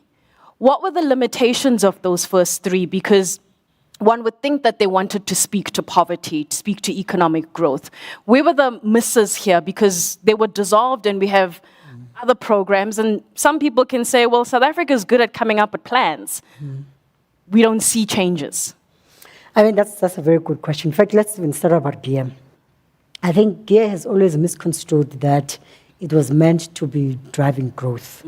GEAR was actually a macroeconomic intervention that was driving stabilization. You would recall that when the new dispensation came in, South Africa, for instance, firstly was excluded in terms of trading with the international markets. So it also meant that we incurred a lot of debt domestically, but also it also meant that we needed to, from both fiscal and macroeconomic perspective, really design policies to send signals into the global markets about where our focus is. So GEAR really was really about stabilization policy. Hence, it gave us very little in as far as the economic growth. That's one. And then the second issue is that around reconstruction and development program, I know it's always held as one of the development programs that had a good success. But here is a story that I must tell you for free. Is that amongst the key things that GEAR has done is to drive economic migration, right? And economic migration that is actually on the back of what we'd call support for social wage. So what you're seeing now, the three provinces that are classified as Golden Triangle, they're sitting with massive crisis of demand for service delivery. So again, another information for free. Gauteng, for instance, in 1993 had 3.8 million citizens. Today, it's sitting with 14.7 million citizens. So you can imagine that most of that movement has not been planned, right? So people are just arriving and setting up their own settlements. And I do think that part of the weaknesses of broadly some of the development plan, I think including the NDP, and I can't wait to hear from my colleagues to really talk about and reflect on the fact that part of the model that was embedded in most of development plans was urbanization model, right? So one of those is that we see everyone else was applying for RDP houses, right? Now we know that Africans don't have less than 5 family members. RDP house is for a migrant worker. One person who probably has a partner, and that's it, right? And I'm just really going to bring in another aspect that no one has really even thought about it, is that as a gender-based violence activist, I'm in that space, what part of the anecdotal evidence that is coming to emerge is that part of what we're seeing, child-to-child pregnancy, increase and gender-based violence, is because children are exposed to adult life and family and parents' evening life while they're still quite young, because their house has only 1 bedroom, a sitting room, and on average, African families and black families have 3 to 4 kids who are actually exposed to what adults are doing at nighttime. And it's actually coming out as a social consequence that no one else has really thought about it. Because at the heart of it is that we've actually ignored rural development, we've ignored building vibrant economies on the back of land and agriculture, right? And amongst the key things we've promoted is money economy. And money economy, at the heart of it is that it leads into dysfunctional families. And I often say that I can't wait for sociologists in this country, to really reflect on the economic migration and its negative consequences that is actually, we're starting to see it. And a lot of it is not integrated into the policy. One of the key things, in fact, Bonga is probably going to touch on later, even around the youth-specific interventions. One of the key things is that NYDA is a product, again, of young people of that generation at that time. But younger people are looking for different things now. Amongst those younger people are saying, we want to have access to land. I don't have to pack my bags and come into the cities when I don't want to. And because our development paradigm that we've pushed is that you pass matric, you move to university, pack your bags into the cities. In fact, and here's the contrast, by the way, as I'm going to wrap up. You can see in rural communities, people are building beautiful restorative houses. And it's a signal that this is the type of a house that people want to live in. But they only live in those houses only for 1 month in December. For 11 months, they live in a zinc house in the cities with no abolition facilities and the decency that Rachel was talking about. Because it's such an undignified life to live in an informal settlement where you absolutely have no privacy, but in fact, no abolition facilities. If you do have, you have to share with somebody else. And I think those are some of the consequences of what all these development policies have actually brought into us. Okay, so let's give a round of applause, sure. Makiba, let's come to you here because I want to unpack the National Development Plan review. It was an ambitious plan if we go back to when it was launched. It has massive targets. And in fact, I do have a screenshot of the targets, and I'm going to read them out just briefly. So the baseline when it was adopted, if we look at GDP growth, at that time was 3.3%. When we look at when it was reviewed recently, 1.1% was the actual, and we had a target that in 2030 we should get to 5.4%. Then we get to the employment. Let me give you the percentage, which I think actually works a little bit better here. So we wanted to reduce unemployment, which in 2012, during the baseline here of the NDP, we were sitting with employment of around, we wanted to reduce it from 25.4%, which is where we were during the baseline. The target was 6% in 2030. Think about that, we're in 2024. And when we did the review, unemployment was sitting at 32.9%. And remember, the target here was 6% in 2030.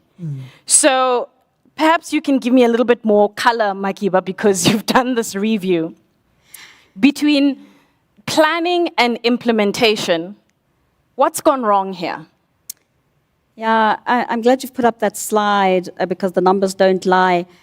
We haven't met our ambitious targets of 5.4%. Annual growth hasn't been met ever. And, there's a number of factors, of course. We can't turn a blind eye to the fact that, I said that deliberately, to the fact that there has been a serious challenge of state incapacity and incompetence over a number of years, and a serious lack, I suppose, of effective execution from departments, responsible departments, blighted by, of course, a lack of coordination and just a lack of general direction and commitment and accountability. I think, but holistically, we have to also consider the fact that there have been some exogenous factors. For example, we had COVID that really hit us significantly in 2020. There have been other geopolitical issues that have hit the South African economy in particular, that have affected our exports. But then, of course, we've also had serious issues with maintenance of infrastructure. I did allude to this earlier. We know what's happening with our SOEs. They were also affected, yes, by state capture, but also by serious incompetence and a lack of maintenance. So there hasn't really been investment. We haven't seen the growth in gross capital formation, for example. We really need to come together with the private sector. The private sector needs to come on board. And just to give a slightly different perspective here, I think that the private sector, in fairness, has tried to come on board over the past couple of years. Big business is not just about monopoly capital. I think that there have been efforts to try and ensure that big business does do business with smaller businesses from a procurement perspective. It is a requirement, particularly from the JSE, that there is about 30% or 40% of collaboration with businesses in your supply chain, that the demographics should be black, should be female. No real focus on people with disabilities. And in fact, with people with disabilities, I think when it comes to employment equity legislation, there's only about 2% of us, 2% of people with disabilities that is considered for employment. So, I mean, that's ridiculous given that there's about 12 to 15% of people with disabilities in South Africa. So it is a huge problem. It's multi-layered, and it's obviously going to require multi-initiatives, if I can put it that way. But ultimately, I think we need collaboration. We definitely need investment. As I said, we need strengthened institutions, but we need maintenance of infrastructure. There was a question earlier about the water crisis in South Africa. Absolutely. We, as the National Planning Commission, have done a lot of work around that. We put out a paper that shows that we need about 250 billion rand annually for water investment and water maintenance. From a social protection perspective, we're saying that we need to bring up the social distress grant from 350 rand to just 700 rand. I mean, it's minuscule, but that's where the food poverty line is. And then, of course, we need to have job creation.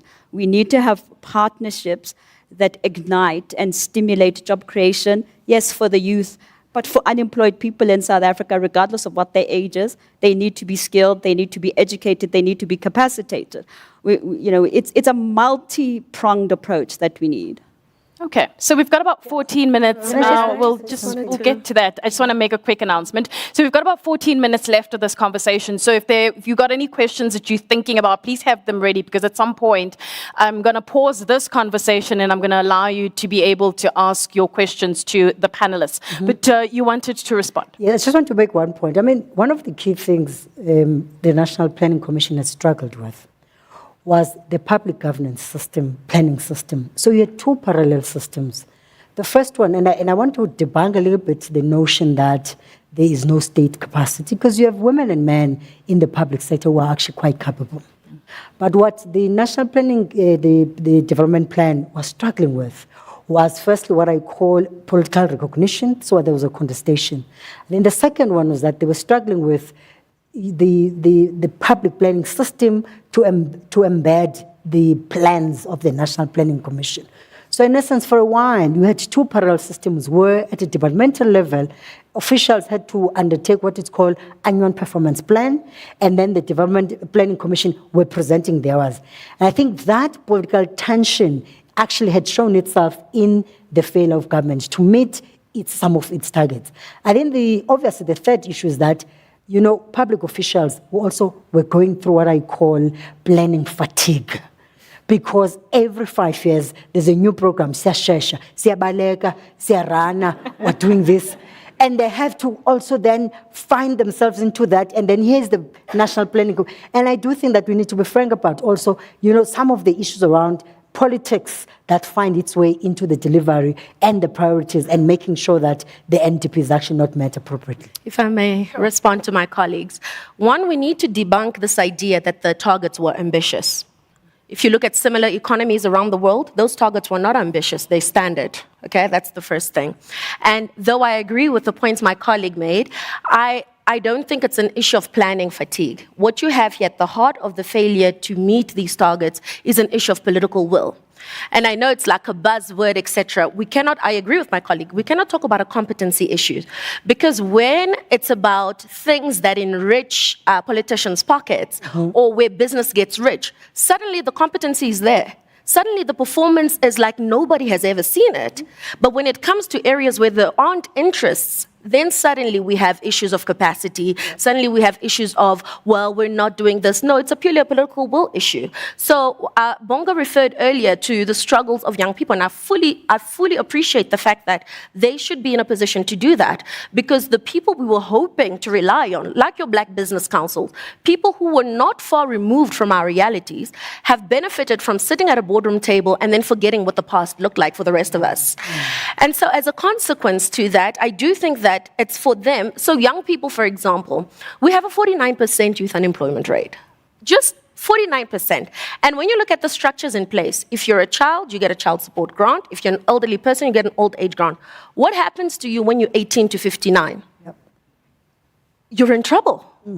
You're in trouble. And so I think it's completely correct that the people that were in charge for looking after us are benefiting, and they're sitting at these tables and not bringing these policies and not bringing these issues to the fore because they don't want to essentially seem out of place. They want to satisfy the people they work with, and that's problematic. Bonga, I want to bring you into the conversation because the panelists have said some really interesting aspects, and I can imagine the council as well. You guys have analyzed that NDP. You've also looked at some of the past policies as well. I'm curious, when you look at that, I mean, as Rachel says, that was not an ambitious plan. It could have been achieved.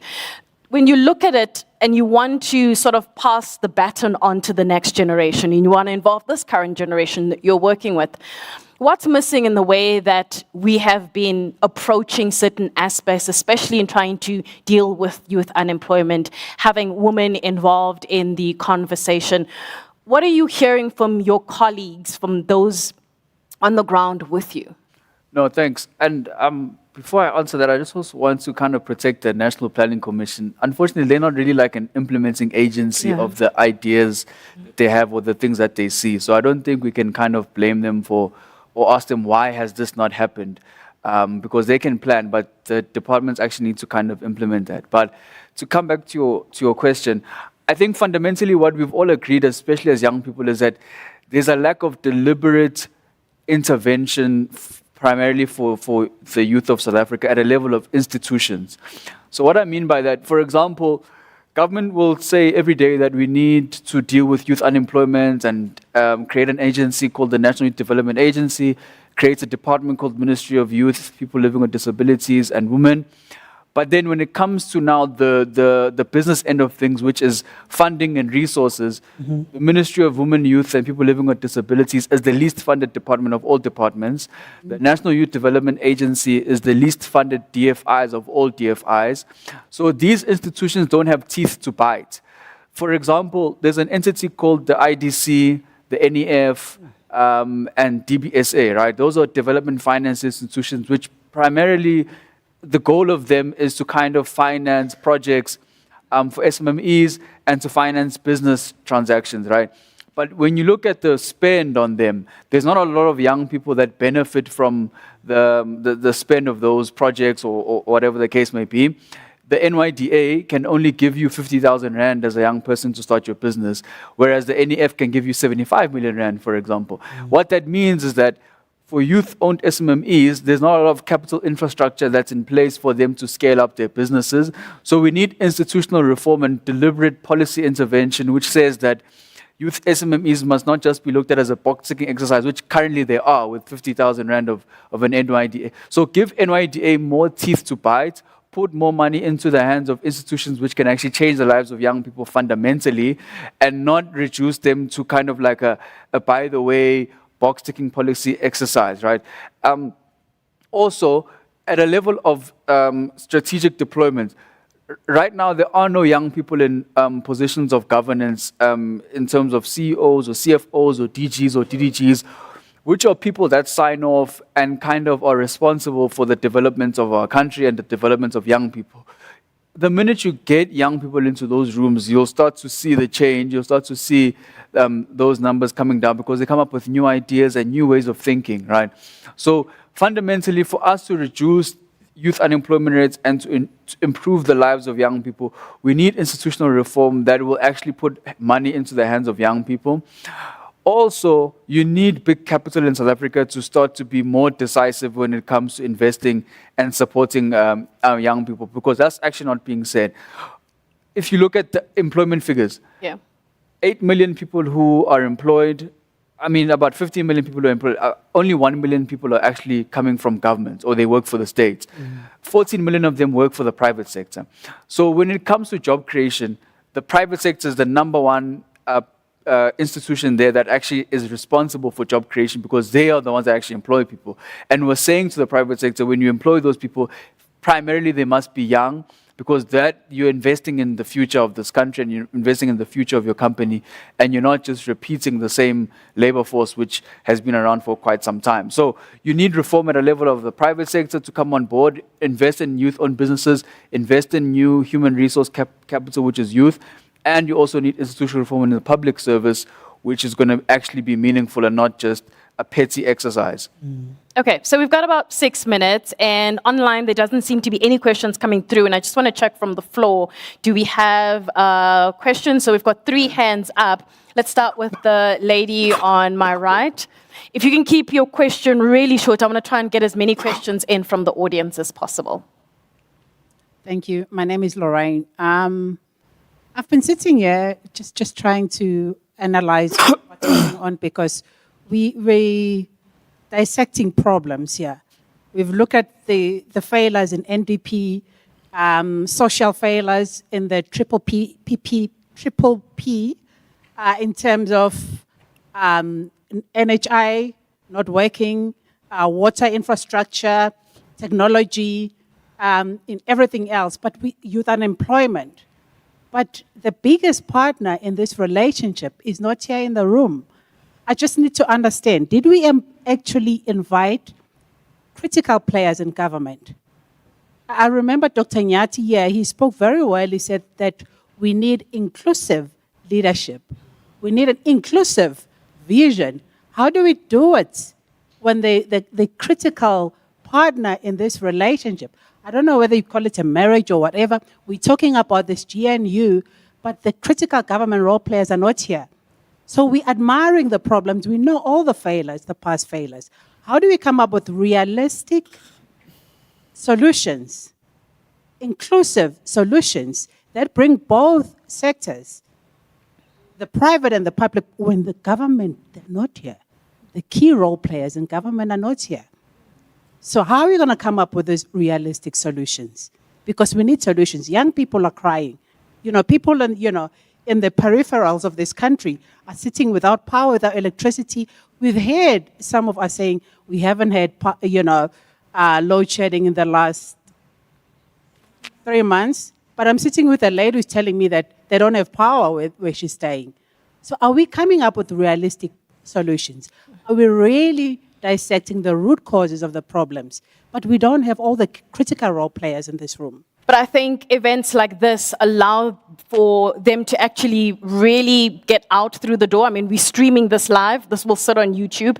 At some point, there will be somebody within the policy side, as soon as they figured out their GNU and what are they going to be doing going forward, who will want to participate and share their story. So I think the more we have these conversations and the more you raise those things, they will come in the room because they don't want to have these conversations without them and then perhaps even looking a little bad. Perhaps there's a lot more nuances underneath those departments that we don't understand. So we'll give them an opportunity to come. So this is a request that in future events, let's not leave them out. I'm pretty sure the organizers sent out invites, but let's move on to the next question. The gentleman over there. Good morning. I'm Tamsanga Makubela from the South African Council for Graduates. I've been asked to stand. Thanks to the panelists, and Anastasia, I agree with you. There's no cabinet, so we cannot expect the former government to be here. But the NPC is here, and actually, these are the people who matters the most. In the Netherlands, they had the hung parliament for 9 months. And things were working, because there are people who are employed. So my point here is not to ask a question, but to say we have a responsibility to hold ourselves and those we put in positions of governance accountable. And I think we're beginning to do that. So cheer up to you and keep it up with this process and the program. To Bonga, I would like to say we raise funds as a South African Council for Graduates. So right now, we've been doing this work since 1997, and we have funded internships for 40,000 graduates. And would like to invite you, also the Black Sash, to say, can we have a conversation to say how many of these can then best be placed? But the businesses that are here, we've opened up this space on our website to ensure that companies can come on board and tell us how many graduates do they need for effective mentorship and coaching. And we're very delighted because when they finish, most of them get employed. Some of them get to run their own businesses. So for us, that is a solution. So we are not here to whine and to complain. It doesn't mean that there are no challenges, they are there. But we are saying, here's one of the solutions, let's make it work. Thank you. Okay. All right. Good afternoon, Anastasia. My name is Andre Young. I work for a company called Business Transformation Design. I have a question for Bonga and for Sisne Peliswa, but here's the preamble to the question. So we've heard the reasons why nations fail. And there's a book on it. Yeah, read it. This panel is discussing unpacking the challenge of poverty alleviation. But if we shifted the conversation to the amplification of prosperity, I'm loading up my question. What is the design pattern for prosperity? According to the Prosperity Index, they've told us it's about empowered people, living conditions, natural environment, education, health, inclusive society, safety, security, freedom, social capital, governance, open economies, economic quality and equity, infrastructure markets, enterprise conditions. Here's my question. Ravi said it early on in the public-private partnership space, that the mindset is that we don't want to see each other succeed. What mindsets are required for this amplification of prosperity, where we do want to see each other succeed, where we shape the capacity of the human collective and this nation to shape its future? What mindsets are required for prosperity? Okay, Pelisa, do you want to start first? Yes, sure. I mean, I think one of the key issues is that economics or economic policies are an enabler in society. One of the things you need to design, you must design a social policy to make it sure that it allows people to lead a productive lives, not to rely on labor participation. So if you look at the quality of our education system, I mean, we know that we've been known the issue of the 33% pass rate, and you must start to think about what kind of mindset are we actually going to have for younger people going forward who would have passed with 33% and above. I think that's the first issue. I mean, the other one, there's a concept of social determinants of health. So if you talk about access to healthcare in this country and the fact that actually we're not even able, even though we have one of the most resourceful countries, we're not able actually to meet some of the healthcare issues, requirements in South Africa. So in essence, we really need to think about what package of social policy response that we need to have to be able to have that mindset. But I think the third issue is then, how do we, and I think Rachel makes the point, here in the room, I mean, we have a lot of learned people here. Firstly, do we even create time to mentor younger people, right? Do we have time to even go and give in conversations and say, I'm going to go to Soweto, I'm going to go to Mlazi, I'm going to go to Mtanzane, I'm going to go to Kailicha, and really speak about what type of mindset I had to adopt personally and transfer that to other young people. Young people in communities don't have role models. You know, they're just growing alone without anyone else to handhold them, including the fact that when they want to start businesses, Bonga is correct, when they want to start businesses, that's why the risk appetite to give young people is so low. It's just 50,000 because they're worried that, oh, they may not be able to pay back. So we have to. I mean, there are other people in other provinces who just give young people 5,000 to buy sweets and chips, etc. What kind of society are we engineering here? Right? Because at the heart of it, and that's why it's important to really, because citizens' mobilization is actually quite important to build thriving society. And I do think that in South Africa, that's a starting point. Policies and everything else steps in, honest citizens that are mobilized, that they know what they actually want to do. And then policies are there to enable those citizens. Bonga? I think if I may, just very quickly, and I agree 100%. I think we must just, the mindset that is required for us to build a prosperous nation, right? Firstly, we need to be honest and not be afraid to say things as they are. And I fundamentally believe that for us to build a prosperous nation, the first point of departure is to recognize that the society is fractured fundamentally because of inequality and a lack of transformation. I don't understand why the word transformation always makes people upset, or like even today the keynote speaker was speaking about how essentially we should nurse the egos of people who might be afraid of transformation essentially and what it might come with, right? So the building of a prosperous nation is fundamentally in South Africa white people accepting that black people are poor and they need to not be poor. And for them not to be poor, they need to be given education and jobs and play a leading role in the economy. But if we're still running away from that conversation and trying to create an impression that poverty, inequality is faceless and it's colorless, when Stats SA every day tells us that the most poor people in this country are black or women and they are young, then we're not going to change or not going to reach the level of prosperity because you have an idea that people are poor because they are just poor. Which is not necessarily the case. So you need to build a mindset that is honest, that says to white South Africans, to black South Africans, yes, we're building a country, yes, we're building inclusive growth, but we have to be frank and we have to be honest about where we are now and what type of interventions we need for us to get to a prosperous nation. But if we're still tiptoeing around the issues and we're still scared to tell each other the truth, then it's going to be very difficult to build a prosperous nation based off lies. All right, Bonga, well said. Let's give him a round of applause. If I may, as we wrap up, I want to give Rachel and Makiba an opportunity to respond. Rachel, let's start with you. I just wanted to say that there is an ambiguity about what a prosperous nation looks like. And the reason why there is an ambiguity is because in '94, our leaders sat together and decided on what that would look like, and they tried to reflect those rights in the Constitution. So we're not asking you to reinvent the wheel. When I say you, I'm talking about government. We're not asking you to, exactly as my colleague said earlier, new plan, no, stick to the script. This is what you had promised. Just try to get as far as possible as you can instead of creating all these complications that come down the line. So the bare minimum, the baseline has not been met. And now we have these conversations about what is the issue. Stick to the script and see where you can get us there. Makiba?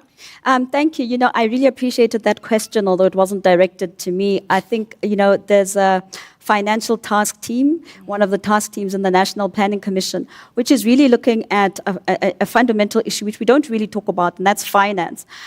We talk about social justice greatly in this country, but we don't really talk about capital justice. And what the financial task team of the NPC is doing at the moment, it's looking into interlocking balance sheets. Where is finance being allocated? Is that where it should be located? And how do we ensure distribution of capital to the right places so that we can ignite the economy? Not just ignite the economy, but create an economy, an expansive economy that is an inclusive economy. But we definitely have to talk about financial inclusion and financial distribution. On that note, we're going to leave it there in the interest of time. Thank you so much to the panelists. Unfortunately, I'm going to have to wrap up. It has time's up on my screen. But what I'm going to allow as we wrap up the event, obviously afterwards and people have left the room, is that the panelists on stage are available if you want to approach them and you want to engage them with conversation and ask them questions that you didn't get an opportunity to do so. Please feel free to approach them. Of course, Pelisa Ngoma, who is our development economist from also the board chair at Oxfam SA. And then we had Makiba Mola, who you heard a little bit earlier on, the commissioner at the National Planning Commission, Rachel Bukasa, the executive director at Black Sash, and not forgetting Bonga Makanya from the SA Youth Economic Council. So from us here, that is it. I'm going to hand you over in the capable hands of Gugu. Thank you so much, Nastasia. And to the fantastic panelists, please give them another round of applause. I think one of the best and highlights of the day today that we've certainly had in terms of conversation, as the panelists do make their way off the stage, ladies and gentlemen, another round of applause for them, please.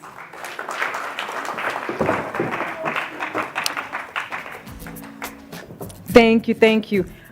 Very critical that we do remember that there will be an opportunity to continue to engage with many of the panelists who have been present here today. And of course, for even those who perhaps might not have been able to stay around, what it has certainly encouraged is a heightened level of conversation, right? Robust conversation and engagement to really solicit the answers that we are looking for in order to see South Africa transcend and move forward.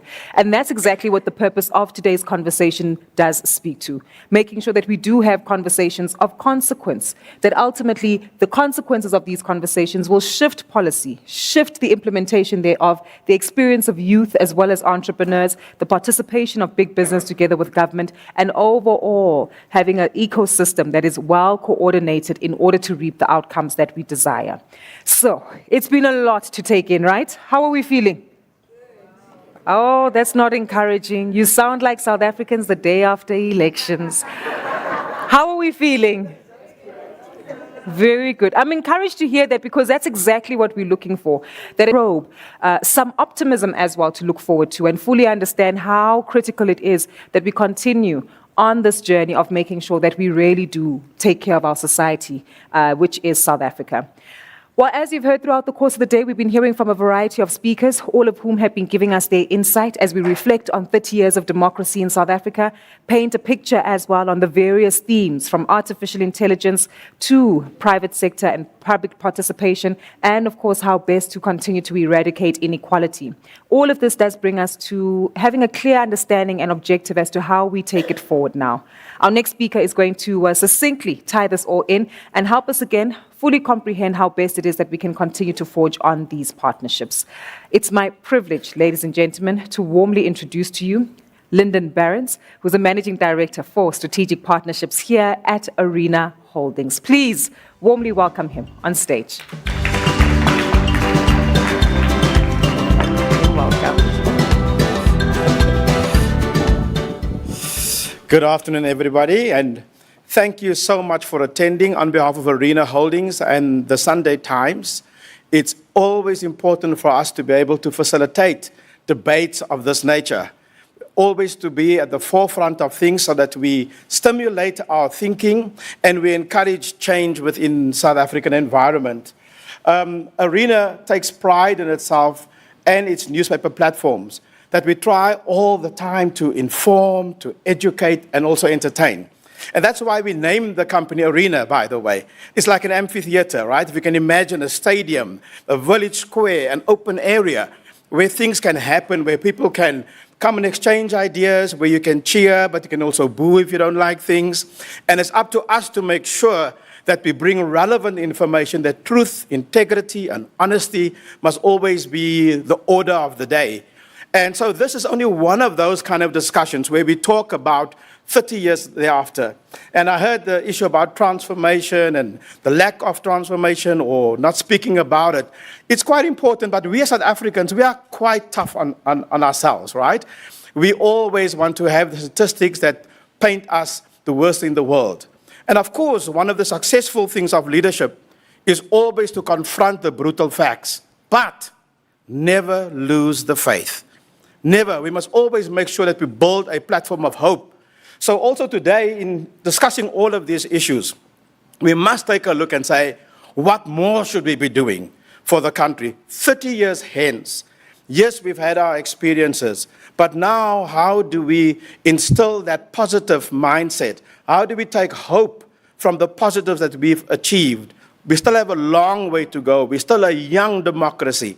And it's our role within the media environment to make sure that we keep everybody accountable, whether they're government, whether it's NGOs, civil society, corporations, are not immune to some of the issues ourselves. So our role as the Sunday Times, the Business Day, Sowetan, we also have the Dispatch in the Eastern Cape and the Herald as newspaper platforms must be to always bring the debate to everybody. And as an Arena, just to let you know, we also have, besides our newspaper platforms, we also have TV channels, so Ignition, Business Day, and Home Channel, radio as well. In the Mpumalanga, we have Rise FM, in KZN, we have Vuma FM. And then we also have music, Gallo Records, Content Connect Africa. So we're trying to make sure that we give our constituency, our readers, our consumers, a real variety of products to be able to contribute to South Africa's development. So once again, thank you so much. But I will be remiss to mention this, that next time, do not walk past the Sunday Times or the Business Day. Because that $50 that you're going to, $35, you're actually helping to promote independent journalism and democracy. We keep people accountable. We break stories, right? And so therefore, you contribute by buying a subscription or buying a newspaper or supporting our platforms. Every time, that $35, you are saying, I'm contributing to democracy in this country. Thank you so much, Gugu and everybody else, all the other facilitators. It's been wonderful to be part of the debate.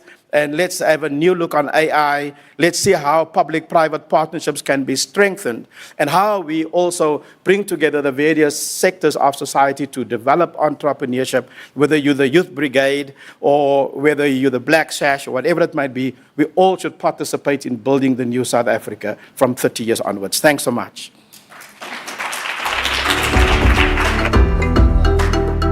So much. Well, there we have it, ladies and gentlemen. I think a fulfilling day that we've certainly had so far. As we started off this morning, I certainly mentioned to many of you that it's going to be fulfilling. It's going to be challenging, some tough questions that we certainly have to ask, but most of all, we challenge you to walk out of this room with solutions, with ideas, seeds that you can plant within the boardrooms that you lead, the institutions that you take care of, and of course, the people that you interact with to fully understand how we move each other going forward. There's a lot that's certainly been highlighted and mentioned, many key thoughts and considerations that need to take place, and perhaps even some perceptions that might need to change, and strategies that also need to evolve to match that. But fundamentally, what we strongly encourage you to do from today forth is to implement the consequences of these conversations. Continue to build up on them and continue to strive to make your contribution to South Africa.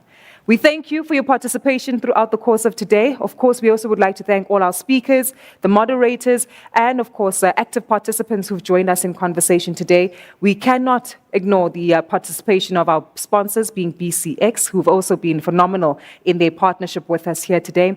To each and every one of you, the questions, the probing minds, those of you who might have nodded in agreement, those of you who might have sat in silence, or those of you who might have stepped up your question. right and premised it correctly before you actually asked it. We thank you nonetheless for your contribution. Mr. Young, thank you very much. Those of you online as well for sending through your questions, a copy of today's conversation will be available online on the platforms that are represented by Business Day and Sunday Times. So you will be able to get a copy of the key conversations that have taken place. It's been phenomenal. Until next time, which is next year, we will host a similar conversation again. We wish you nothing but a profitable day further. Thank you so much, ladies and gentlemen.